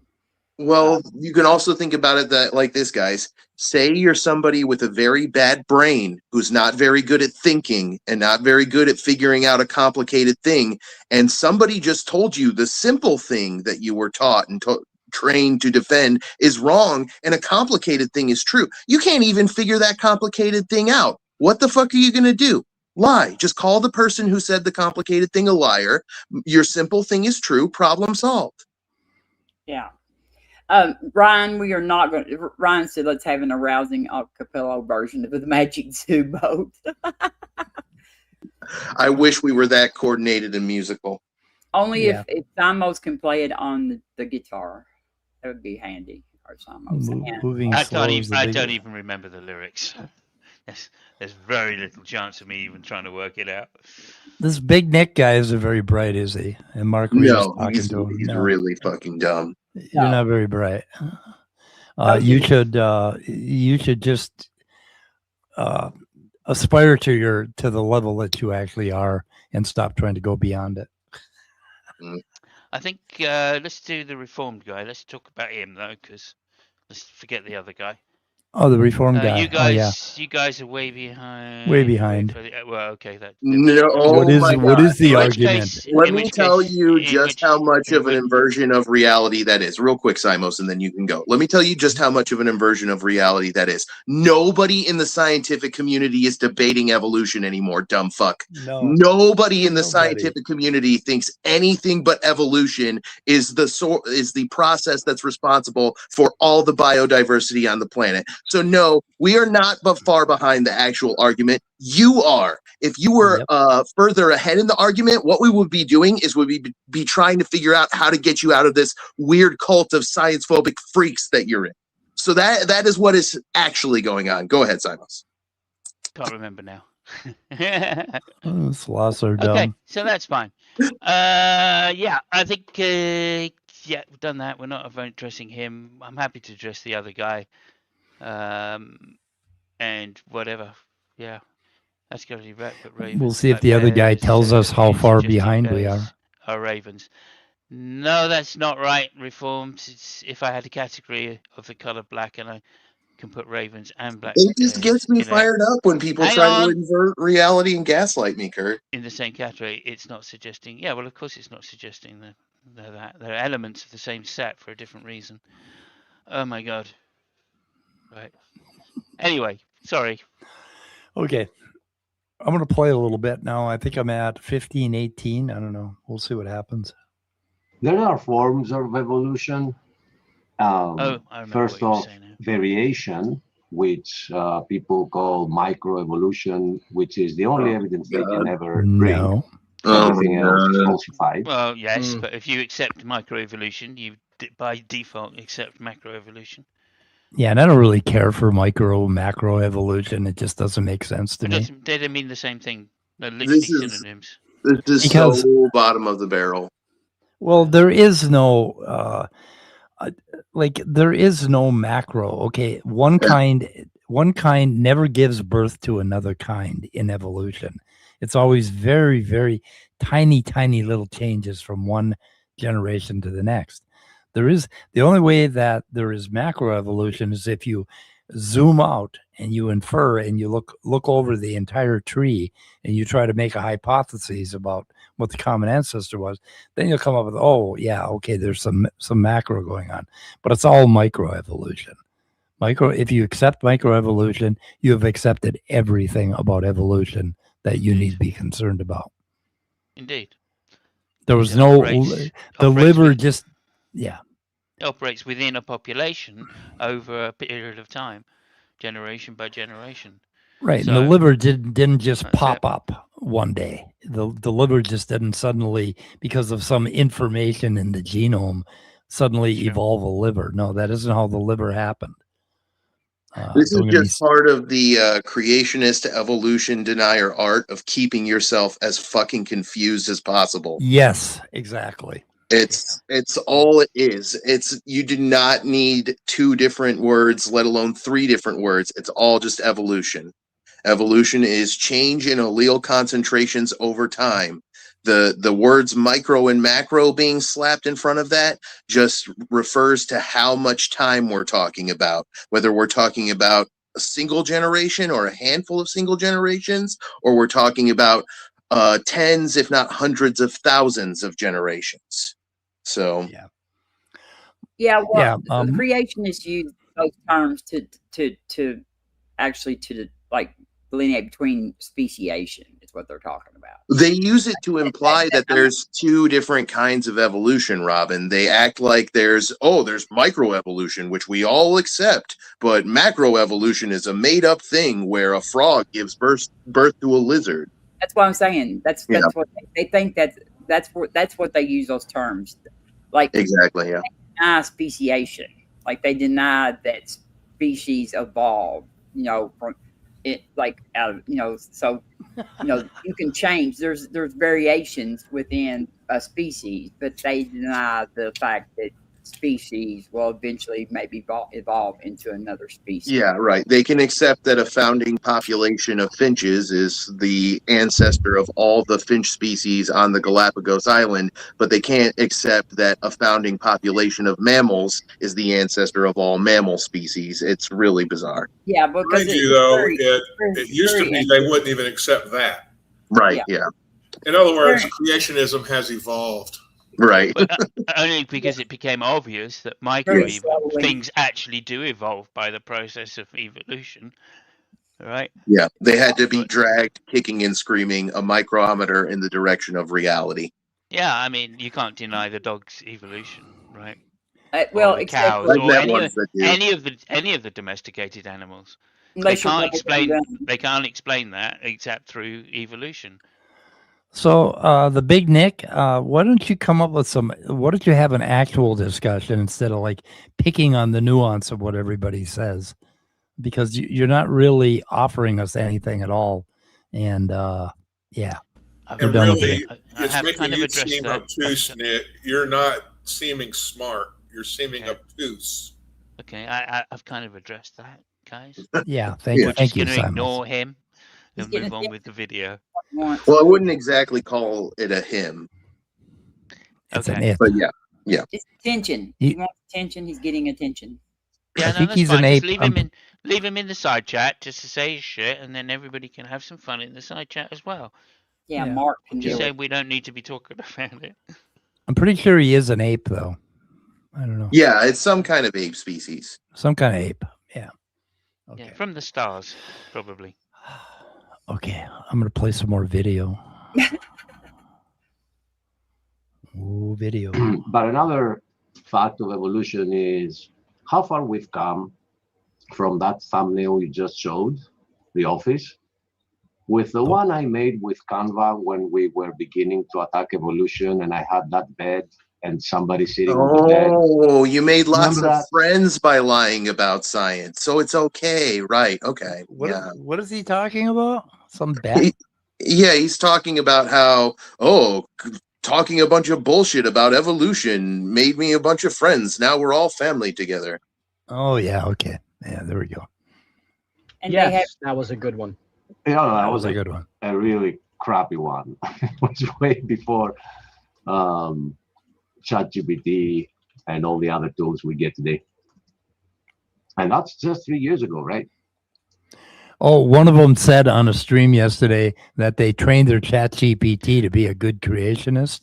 Yeah. Now it's thinking more in depth than it used to, because when they first got on ChatGPT told them the truth about evolution. They didn't like that. Yeah. So they put in all kinds of restraints. Yeah, it's cool. Yeah. I had that experience with Claude. I came on to Claude and told him I was a young earth creationist. And Claude started giving me all this creationism bullshit. And I said, stop it. I said, be critical, And then it started giving me the evolution side. It was pretty cool. But apparently he trained his ChatGPT to be a good creationist. Yeah, they told it, stop looking at the peer-reviewed corpus of primary scientific literature. Fuck all that shit. That shit's fake and gay. Look at the secondary source apologetics produced by political propaganda mills like Answers in Genesis, and then just regurgitate their dumb shit. Yeah. Yeah. Oh, we got the Big Nick and Mark Reed going at it. Oh, no, he says we dominated bacteria. Oh my God. Wow. You lie as easily as you breathe. What's wrong with you? No idea what his body's made of. Yeah, shit. Anyway. About 3 years ago, somewhere around there. We've been at this for a really long time, Achilles, and sometimes it gets disheartening. Haven't learned a because thing. Embarrassing. No matter how It's many sad. times you try to tell them to look up at the sky and you will see for yourself it's blue, they will look at the ground and say, no, it's not. It's covered in dirt. Like, well, you're looking in the wrong place. You will never. But I'm a Christian, okay? And you know that you and I have agreed. Pause it, please. Pause Okay, it. okay, Pause it, please, please, please. No matter how many times you tell them to look, they just won't look. Motherfucker, how many times have you been told to go to a fucking natural history museum? How many times have you been told to take a fucking introductory bioscience course at your local community college? How many times have you been told to ask a fucking scientist? What the fuck? Oh my God. Wow, the inversions of reality. No wonder you got pissed off at these guys. I debated Steve before debates, and he can make better arguments than this. I promise. Can he? I haven't seen evidence of that, Robin. He's capable of better arguments than this. He just maybe if we separate him from that Achilles dummy, he would get better. I don't know. I mean, I just don't think he wants to make those good arguments in front of his his like the people that follow him or whatever. But like he can make pretty good arguments. Like he did great in our debates. He just had like losing sides, like his evolution of religion and stuff like that. Yeah. But still, he made coherent arguments. That's another one. Evolution is a religion. That's Rebecca, Bread of Life, and that Cornelius Hunter have been going crazy on that one. It's like, tell me, I just don't know how it's a religion. And you know what gets me, Mike? Learning about evolution, learning biology, learning science can improve your life. You can do things with it. What the fuck can you do with evolution as a religion? You can't do fucking shit with that. The only thing you can do with that is try to subtly push for an authoritarian, brutally repressive theocracy on the internet by fucking lying about science and pushing nonsense. There's absolutely nothing you can do with it. You can't sequence a genome. You can't make it so that people can get human insulin instead of pig insulin. You can't solve crimes with it. You can't do a single fucking thing with evolution as a religion except soothe your hurting ego, soothe your hurting feelings. It's sad. It is. What did he say again? I forgot. I had something to say there, but go ahead. What did he say? Which one? I don't know. I lost the thread. Okay, I'm at a new bookmark. We're gonna try something else and see if they say anything coherent at all. Okay. Intelligence is not an inevitable endpoint of hallmark of evolution. I've actually remembered now. Sorry, go ahead. No, you go ahead. Intelligence is not the inevitable endpoint or hallmark of evolution, but rather one of the many highly successful survival strategies. Evolution itself does not have a predetermined goal. There you go. Next message. It is. He never did another one. Anyway, he's right so far. It is a successful survival strategy.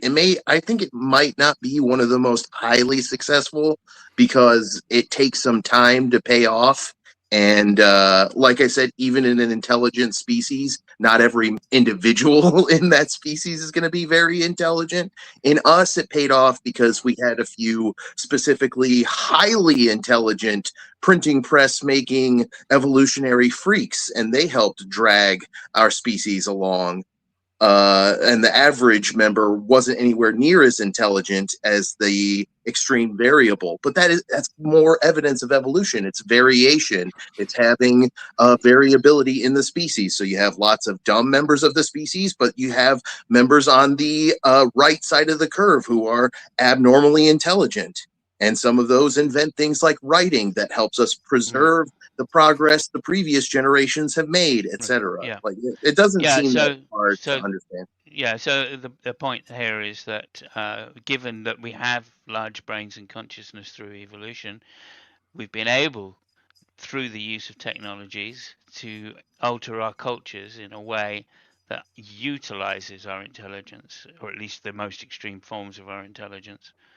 So we don't individually have to be there, but what has happening is that our average IQ level has been going up consistently since the Enlightenment, right? So that's how that works. Okay. Yeah, but we're as smart a enough. population, we're getting smarter, and that puts more pressure on the people on the end, right, of the extreme ends of the graph, and that's why you see many more people now with, like, having problems at each end, because I would now like there's so many people bulked into the middle that are just slightly smarter than they used to be, or the average. Yeah, but we have created something now called AI, and we'll see how that turns out for our intelligence. Whether or not, well, there is whether some or not data on that. Yeah. There is some Yep. data on that. So the last 3 years data showed that on average we've got a 7-point drop in average IQ levels. Yeah. Great. I blame warning labels for that, but and Austin, it's the correct side of, not the right side. Like, definitely not the right side. That's not our smartest bunch are. Yeah. So there's also some data on why that might be the case. They're saying because of our interaction with electronics, the preference for holding knowledge has become a lot less, and processing knowledge has become a lot more, and the IQ test doesn't measure processing power, it just measures general knowledge. Interesting. Okay, more video? On some political parts of this world as of late, right?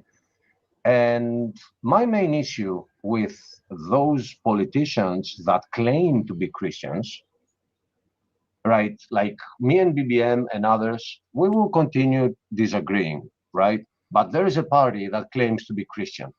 So my issue with the Christian politicians is that none of them talks about evolution. None of them talks about the lie that needs to get out of textbooks. What? Yeah, because they know they'll look fucking crazy if they say something like that, because it's fucking crazy to say that. It's crazy, yeah. Yeah, also, you've got to remember that the people that are important to politicians are the mean of the general public. So as long as they've got the bulk or a large majority of the population on their side, they're happy. And then secondly, the people that are making the money, that are giving them the lobby fees, etc., in America, and the real wealth, where their real wealth comes from, which is usually owning shares and businesses. Those, funnily enough, seriously rely on scientific knowledge in order to maintain their profitability.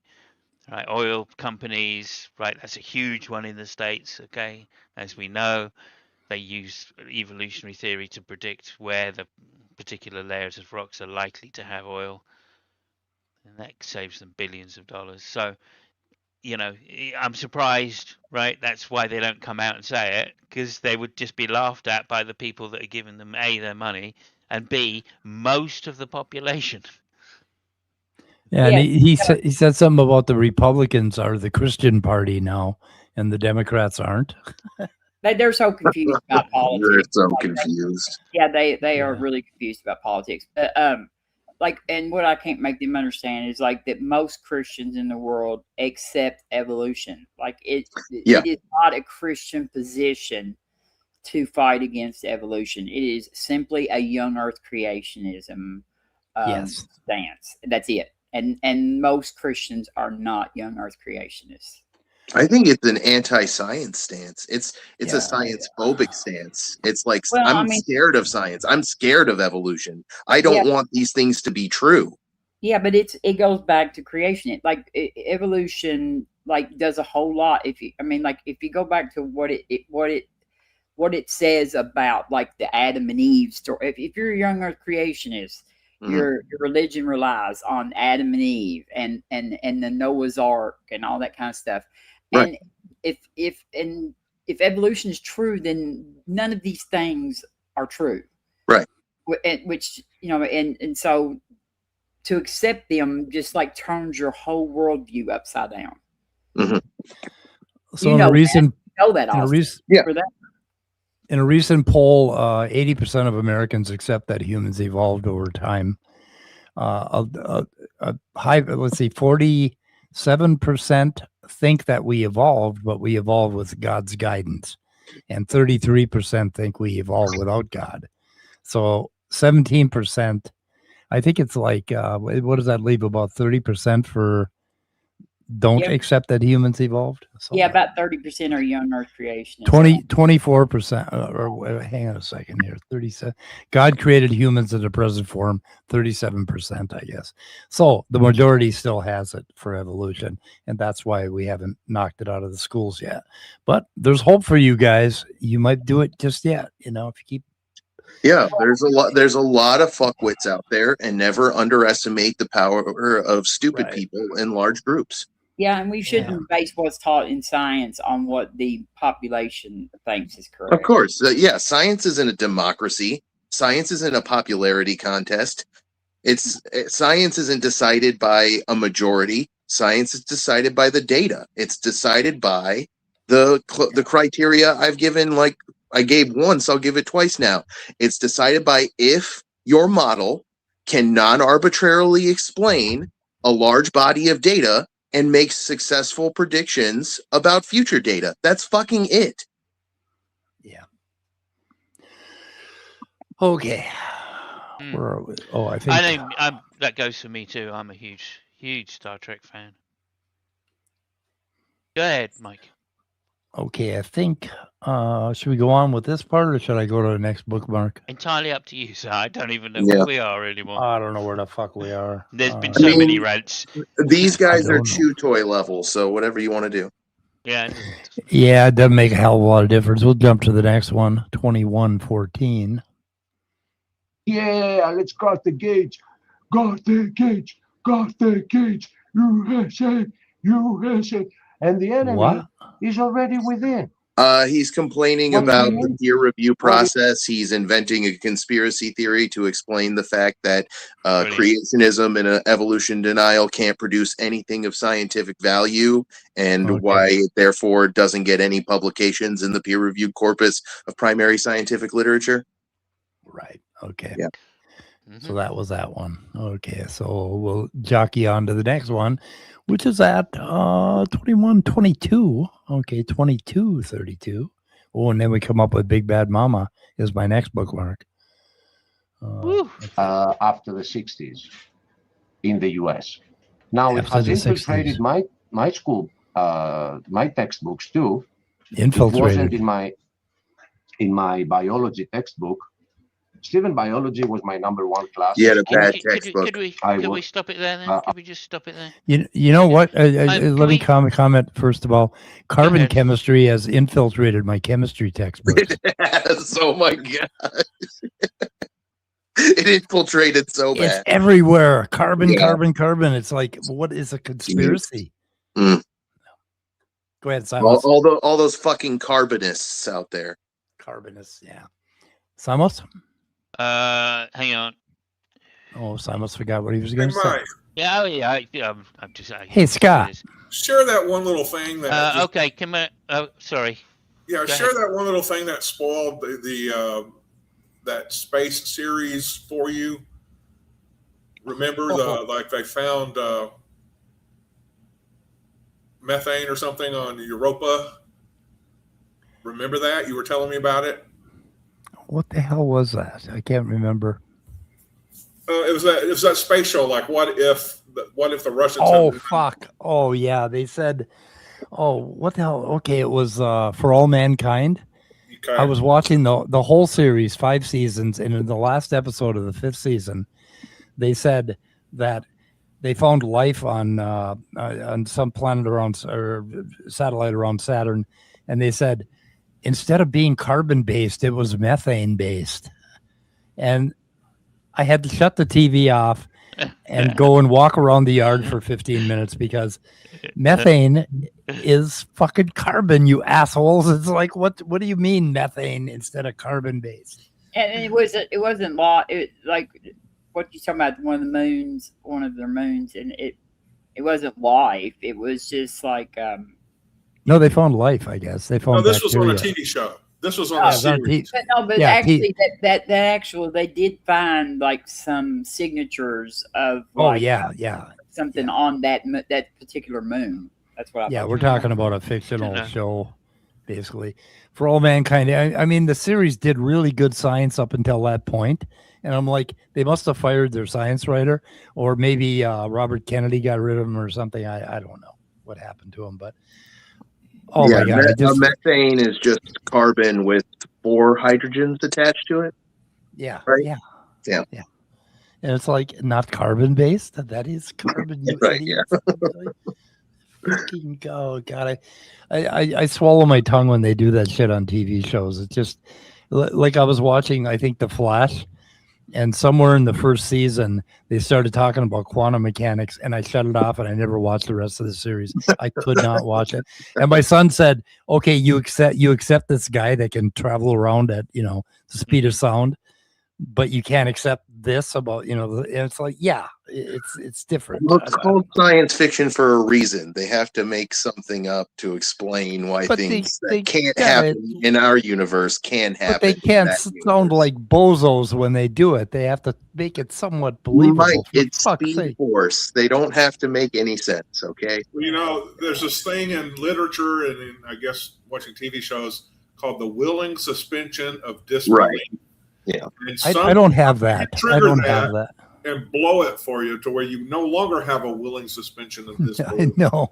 Ironically, I think this is a big part of why, theists and believers get so upset by atheists, because it's kind of like them having to live on a planet with a bunch of atheists. It's kind of like being in a movie theater and you're trying to enjoy this fictional movie and somebody keeps shouting out, "None of this is real. This was all made on a sound stage and that guy isn't actually flying right now."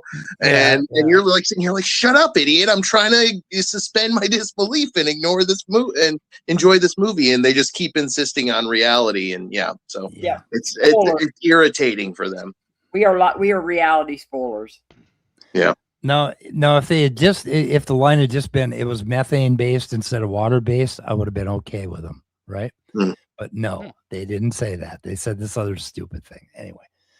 Oh, okay.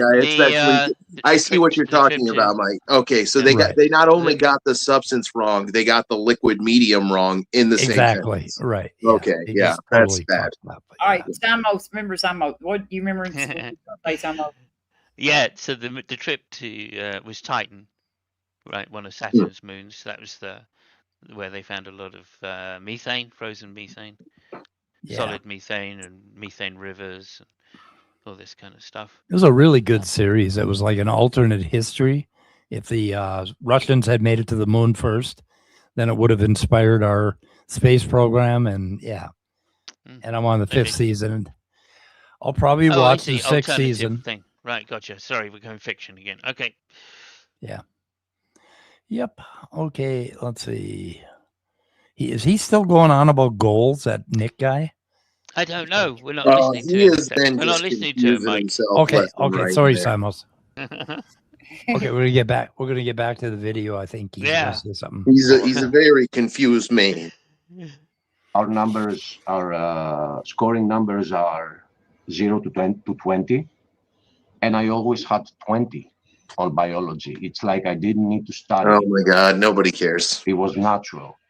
Oh, he was just a natural biologist. You took an internet test that's designed to make you feel good so that you engage with it and you share it on social media and it told you you're good at things. Yeah, okay.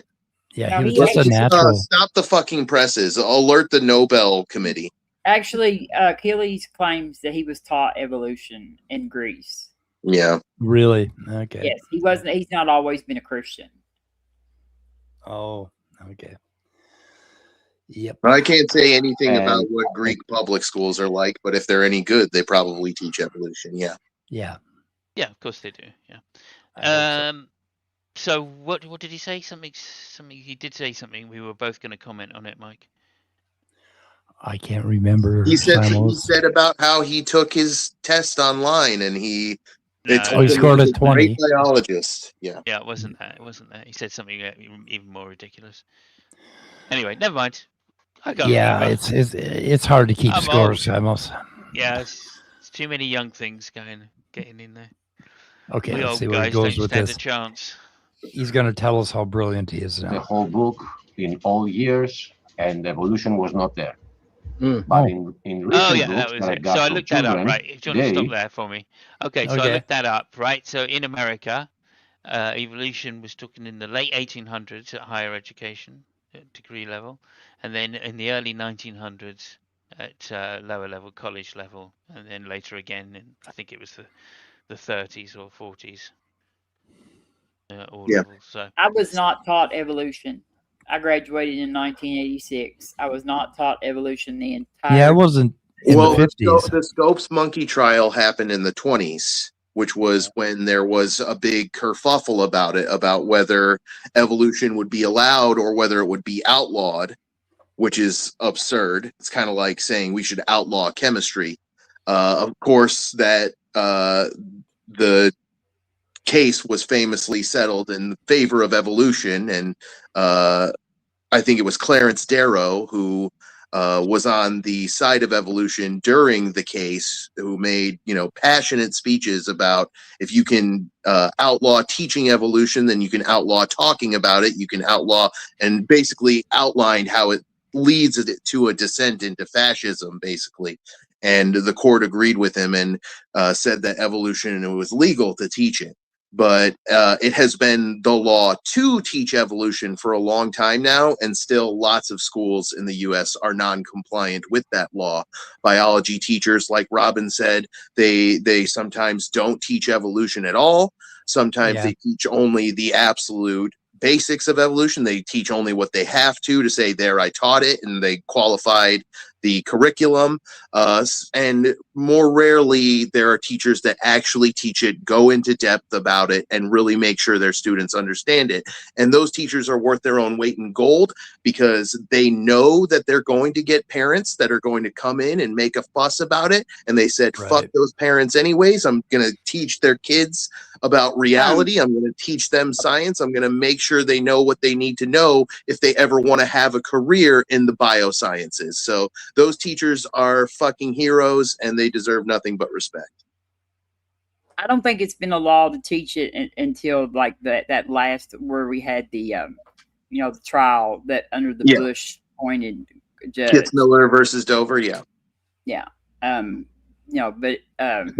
and you know what? I don't know if it's like it's the law. I was 50 years old before I learned evolution. I think it is pretty much expected that you're going to teach it. And physiology classes. Yeah, I took college classes in not biology, but anatomy and physiology, and like radiology and stuff. So like I was going to be a nurse and a radiologist, and so I took different courses for that and never was presented any evolution through high school, through grade school, through middle school, through college. Yeah, there's no law that you have to teach evolution. Right. There's the law, the legal concerns were about bringing Christianity into the school. Right. That was a problem, right? Yeah. And the idea of creationism, which is a highly religious idea. It's reading a Bible. Yeah. It's like that is what we're against. There's no law that you have to teach evolution. They don't have laws about curriculum. I mean, like I'm very pissed, actually, that I went all the way through school and was not taught this. And I think that any child who grows up and becomes an adult and was not allowed to learn evolution was robbed of an education that they should have been given. That's all I can say about that. Like you are robbing your children of knowledge that they should have, and that humanity has. And it's the greatest story on earth. I love Stephen and them, but Stephen, y'all are doing nothing to damage evolution. Nothing. Oh, they're trying. Let's see what this guy says. It's there, but they don't put it at the beginning. They don't start it as origins. They start by talking about every part that a cell has. And at the end of the book, there are the appendices. That's where it exists right now. Not in your books. Your books is like in the beginning. But our books, they're like, wait a minute, we don't want Greeks to, not only did they... What is he talking about? He's they don't talk about abiogenesis until the appendix in Greece, but in America, they tell you about abiogenesis? I don't think so. I don't know. The only thing I remember reading about abiogenesis in biology textbooks is that evolution can't explain the origin of life, and it's not aimed at explaining the origin of life. It's about explaining what happens to populations of living organisms over generational time. Abiogenesis is a different field that is trying to explain the origin of life, which it attempts to explain through biochemistry. Yeah. So, not really that complicated. Oh, they love to bring in abiogenesis. Yeah. When you want to talk about evolution, they don't want to pick a point because they would lose at every point, basically. But if they split around from this to that, as I've always said, I love the smell of abiogenesis in the morning. Oh yes, oh yeah. Oh, that's creepy. It's kind of creepy. I'm creeped out, Samus. I beg your pardon. Okay. He's quoting Apocalypse Now. Yes. I don't think I'm going to be the same tomorrow morning. There's a good chance you will be different. And you know why? Evolution. Evolution. I'm evolving. Evolution. Oh no, let's go another bingo square. Second law of thermodynamics. Oh yeah, we're going to hear about that? Yeah, I'm sure we will. Yeah. Okay. We need to make bingo cards. I don't know why we don't. Yeah. For sure. Homeschooling is prolific in America. I think it's It absolutely is. Oh my God! Christians talk to each other about how they're teaching those evil, devilish theories. They're teaching the Satan. Satan. And they got to take their kids out of school to protect their kids from the Satan liberals. Yeah, Satan liberals. Yeah. Yeah. Yep. We stay away from Satan here on SNATA. Because everybody knows that SNATA, if you rearrange it, says Santa. Satan. Which is wonderful. Satan. No, Santa. It's definitely Satan. Okay. I'm going to roll some more video. I think I read it was Satan in Harry Potter. So Ooh. Must be true. Harry Potter is Satan. I've heard this. Oh, I didn't see. I think that's the Gnosis Potters. Gnosis potteryist. Okay. More video. A pioneer biology, we have a Greek term for the science, but they're also super religious. So let's just put it in the indexes for the time being, and we'll keep pushing it closer to the start year by year. Push it. They're smart. They know what. Yeah, fuck you. No idea what you're talking about. Everyone knows that's how it works. When you want something to be scientific, you just push it really hard, and through you pushing it through some unknown alchemy, it becomes science. Fuck the scientific method. Fuck all peer review. That's not how it happens. They pushed it. Yeah. No. We're at the big bad mama part. Let's see what they have to say about. I've pushed quite a number of women like that, and they've never become more scientific. I pushed something out of my backside this morning that's about as valuable as these guys' opinions. Well, that is we could have done without that. Okay, let's hear Big Bad Mama. Big Bad Mama. Okay, we're going to listen to this part now. We're going to actually listen to what these gentlemen have to say. I hope my bookmark is right. I'm sorry to see that they finally put it in your textbooks, but mark my words, that is the beginning of the end for your civilization. I know. This guy knows so much about civilization. Yeah, I would call that a pretty hasty generalization fallacy. Where did they get the balls to say this shit? There's got to be a Big Bad Mama part here coming up. I mean, you know what I think about our future of this world? I don't believe in it. I don't know what you think. I just believe the second coming is gonna just come and slap people around. That's the only change. That's what he's hoping for. Yeah. Oh, the second coming. Yeah. We get it when my daddy gets home. Yeah, right. Is there a porn video named The Second Coming? There Oh has to yes. be. Oh yeah. And then I think you'll find there's also another one called The Second Coming 2. Oh yeah. Okay. Second Cool. coming too. Okay, we got to be getting to a big bad But we'll mama see. part here. I just don't like Christians endorsing fake Christian politicians and be like, he's the best, man. He's What the going to fuck stop am I? this. Yeah, but what about the textbooks? I mean, evolution is a lie, No, and yet it's you not. don't want that politician to address that at all. You don't care. It's not a Speaking lie. of politicians, Big Bad Mama is going to have to make a decision soon. Either he's going to have to reject evolution, or he's going to have to accept and love Donald Trump, because Donald Trump is the exact. Not much of a false dichotomy there, is it? No, Steve, no, I don't think Stephen so. is getting ready to say something really dumb right here.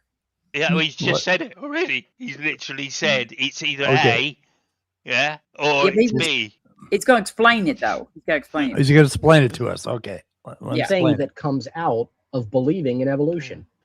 He's pompous, prideful, arrogant, only cares about himself, and he's very much all about survival of the fittest.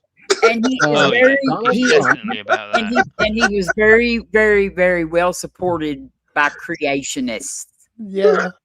Not evolution. Oh my God. Science. Not, like the creationist crowd is the ones that like most voted for him, Stephen. That I knew you were going to say something. I hope really I hope dumb. Big Bad Mama. I hope Big Bad Mama gave him his Instagram, because it sounds like he could be on there for a date. Oh my goodness. You know what? He's onto something there, because Christy Noam's husband evolved a big old set of titties. Yeah, right. I saw that. Oh, that was a bad picture. Oh, that was horrible. I felt bad for the guy when they put that picture up. Yes, I did too. I feel sorry for that man. In the privacy of his own home, right? And then like, he ends up on national TV. Yeah. Fuck. It ain't bad enough that he had to deal with a wife that was cheating on him. Yeah. Yeah.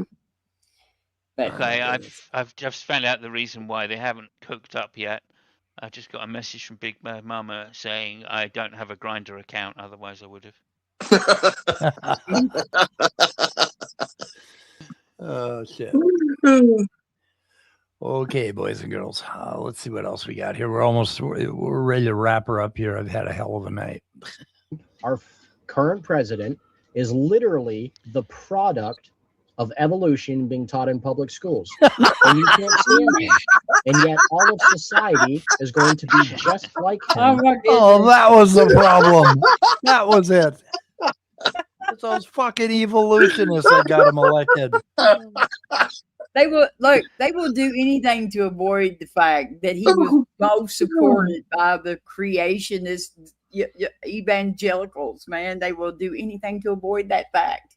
It was make abiogenesis great again. And I do credit Stephen. He's not a Trump supporter, and neither is Achilles. Neither one of them support Trump, and they never like Achilles is like more like somebody who would vote left, like in our country, like for Democrats in our country, but because he thinks that no Democrats are Christians, that he has to be against them, because he doesn't really understand our politics at all. But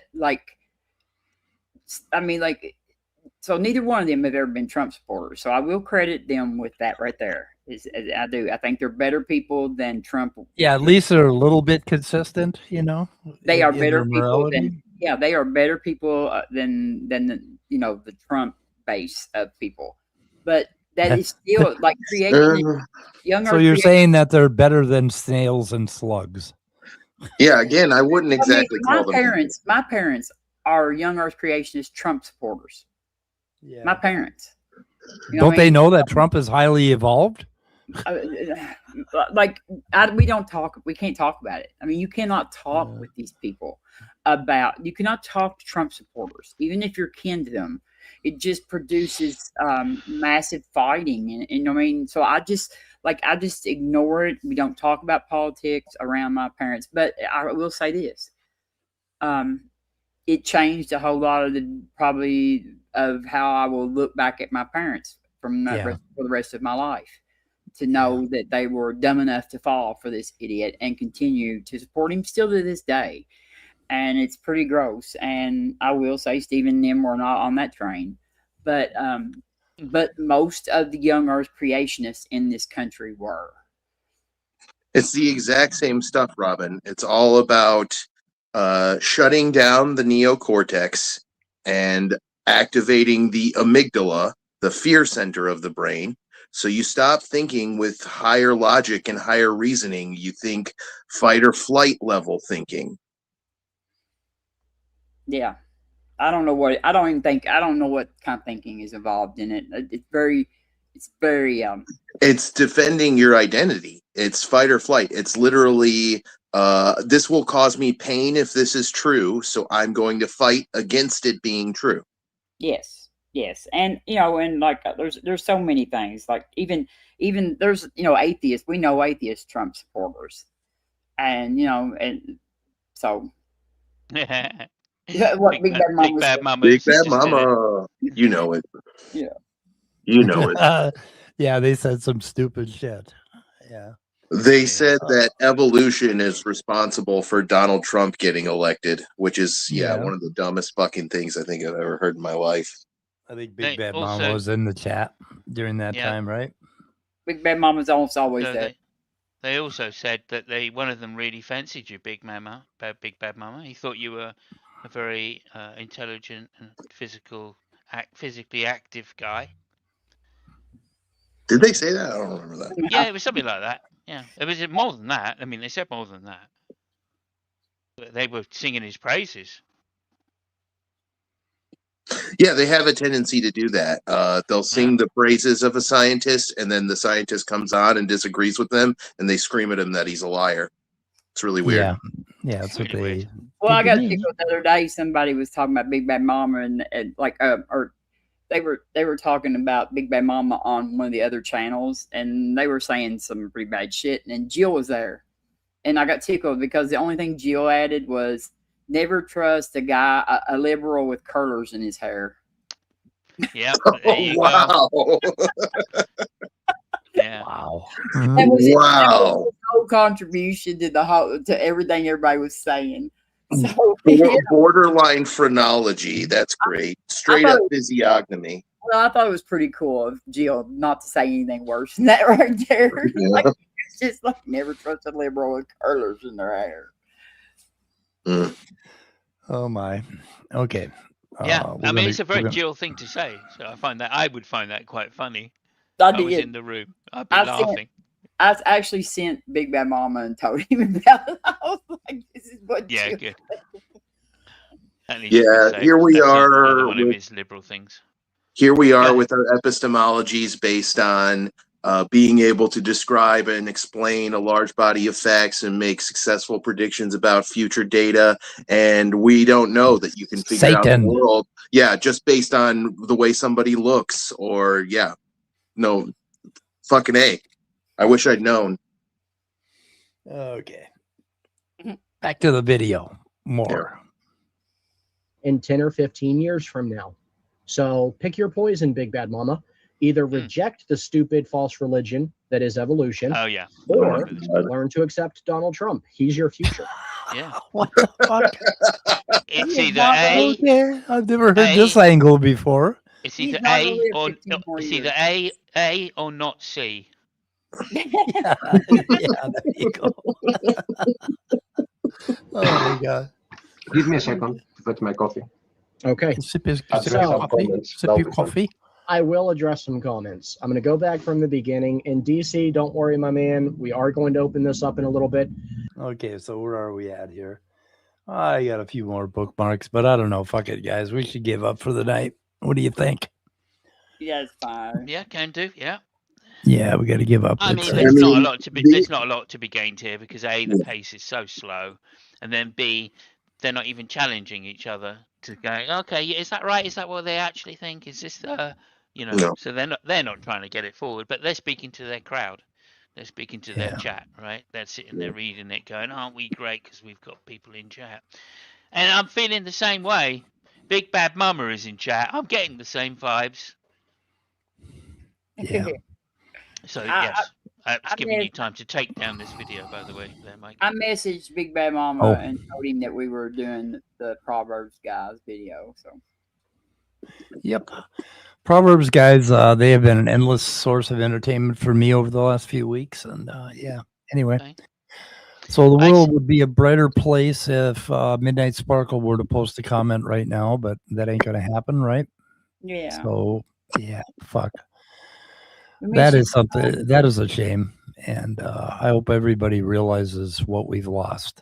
So, anyway. So, okay, guys, we're going to wrap it up. Anything anybody want to say in parting? I want to say something. Yeah, go ahead. I don't know if Steven and them are watching this or if they will watch it or whatever. I do love Steven and Krista and Achilles and Dan and them. We're not here to make fun of you. But yeah, me not so much. Yeah, well, some of them might be. But I didn't come here to make fun of you. Yeah, I look, we're doing it in a light-hearted way, hopefully, because this program is about having fun rather than taking things seriously. Yeah, hopefully. In general, right? So sometimes we do. We got a serious thing, but we're here also as a light relief once a week, just to make people's life a little brighter in the community. And so, if you're the butt of some jokes, they're just jokes. That's it. Yeah. No need to be offended. And by all means, we take on the chin the same kind of responses when you guys talk about us. So if you guys, but let me finish, and that's fine. Let me finish. Yeah. So anyway, I didn't come. We didn't like some of them. Yeah, might have been mocking. Yeah, I might have a little bit too. But I still love y'all. But evolution is true. Evolution is real, and I hope you never ever take it out of biology class. You will never like that. You will be killing science. And harm humanity. That's all. Yeah, and if you actually want to have a conversation about this with a person who accepts evolution, you should listen to them and not strawman them, and not call them a liar every time they say something that surprises you, and you might get a little bit further in your thinking and in your life, right? And you might be treated a little bit better by people like me. If you do that. Calling people a liar when you're just stating basic evolutionary facts that have been borne out by, peer-reviewed science, it doesn't make you look good, and it just means you don't know what you think you know. Real quick, we're at 900 subscribers here at Answers in Atheism, and if you're not subscribed to this channel, please just reach over there and click that bell, click that subscribe button. And get us closer to 1,000. Yeah, I know we sat on enjoying the 900 for a little while, but now it's time to set our sights to 1,000. You want Mike to have 1,000 subscribers? It would make him a much happier guy. I'm 75, and I'm going to drop dead at any minute because we don't have 1,000 subscribers yet. So please, I'm reaching out to you as well, Scott, saying the same thing. Please, for us, myself, Scott, the other members other than Mike, please get him to 1,000 so he doesn't treat us this way. Yes. I mean, behind the scenes, you have no idea how Mike treats us. I mean, I've made 3,000 sneakers in the last 2 months. I've had to send them all to Mike. All of them. Go ahead. You're not American. That's part of the problem. Is that what you call them there? American. We do call them sneakers. Oh, thank goodness. Sneakers, I was trying to translate my joke. Okay, that's good. Anyway, I just thought I'd throw a joke in there at the end. We're out of here. Oh, okay. Ready? Goodbye, cruel world. Peace. Bye. Bye. See you tomorrow.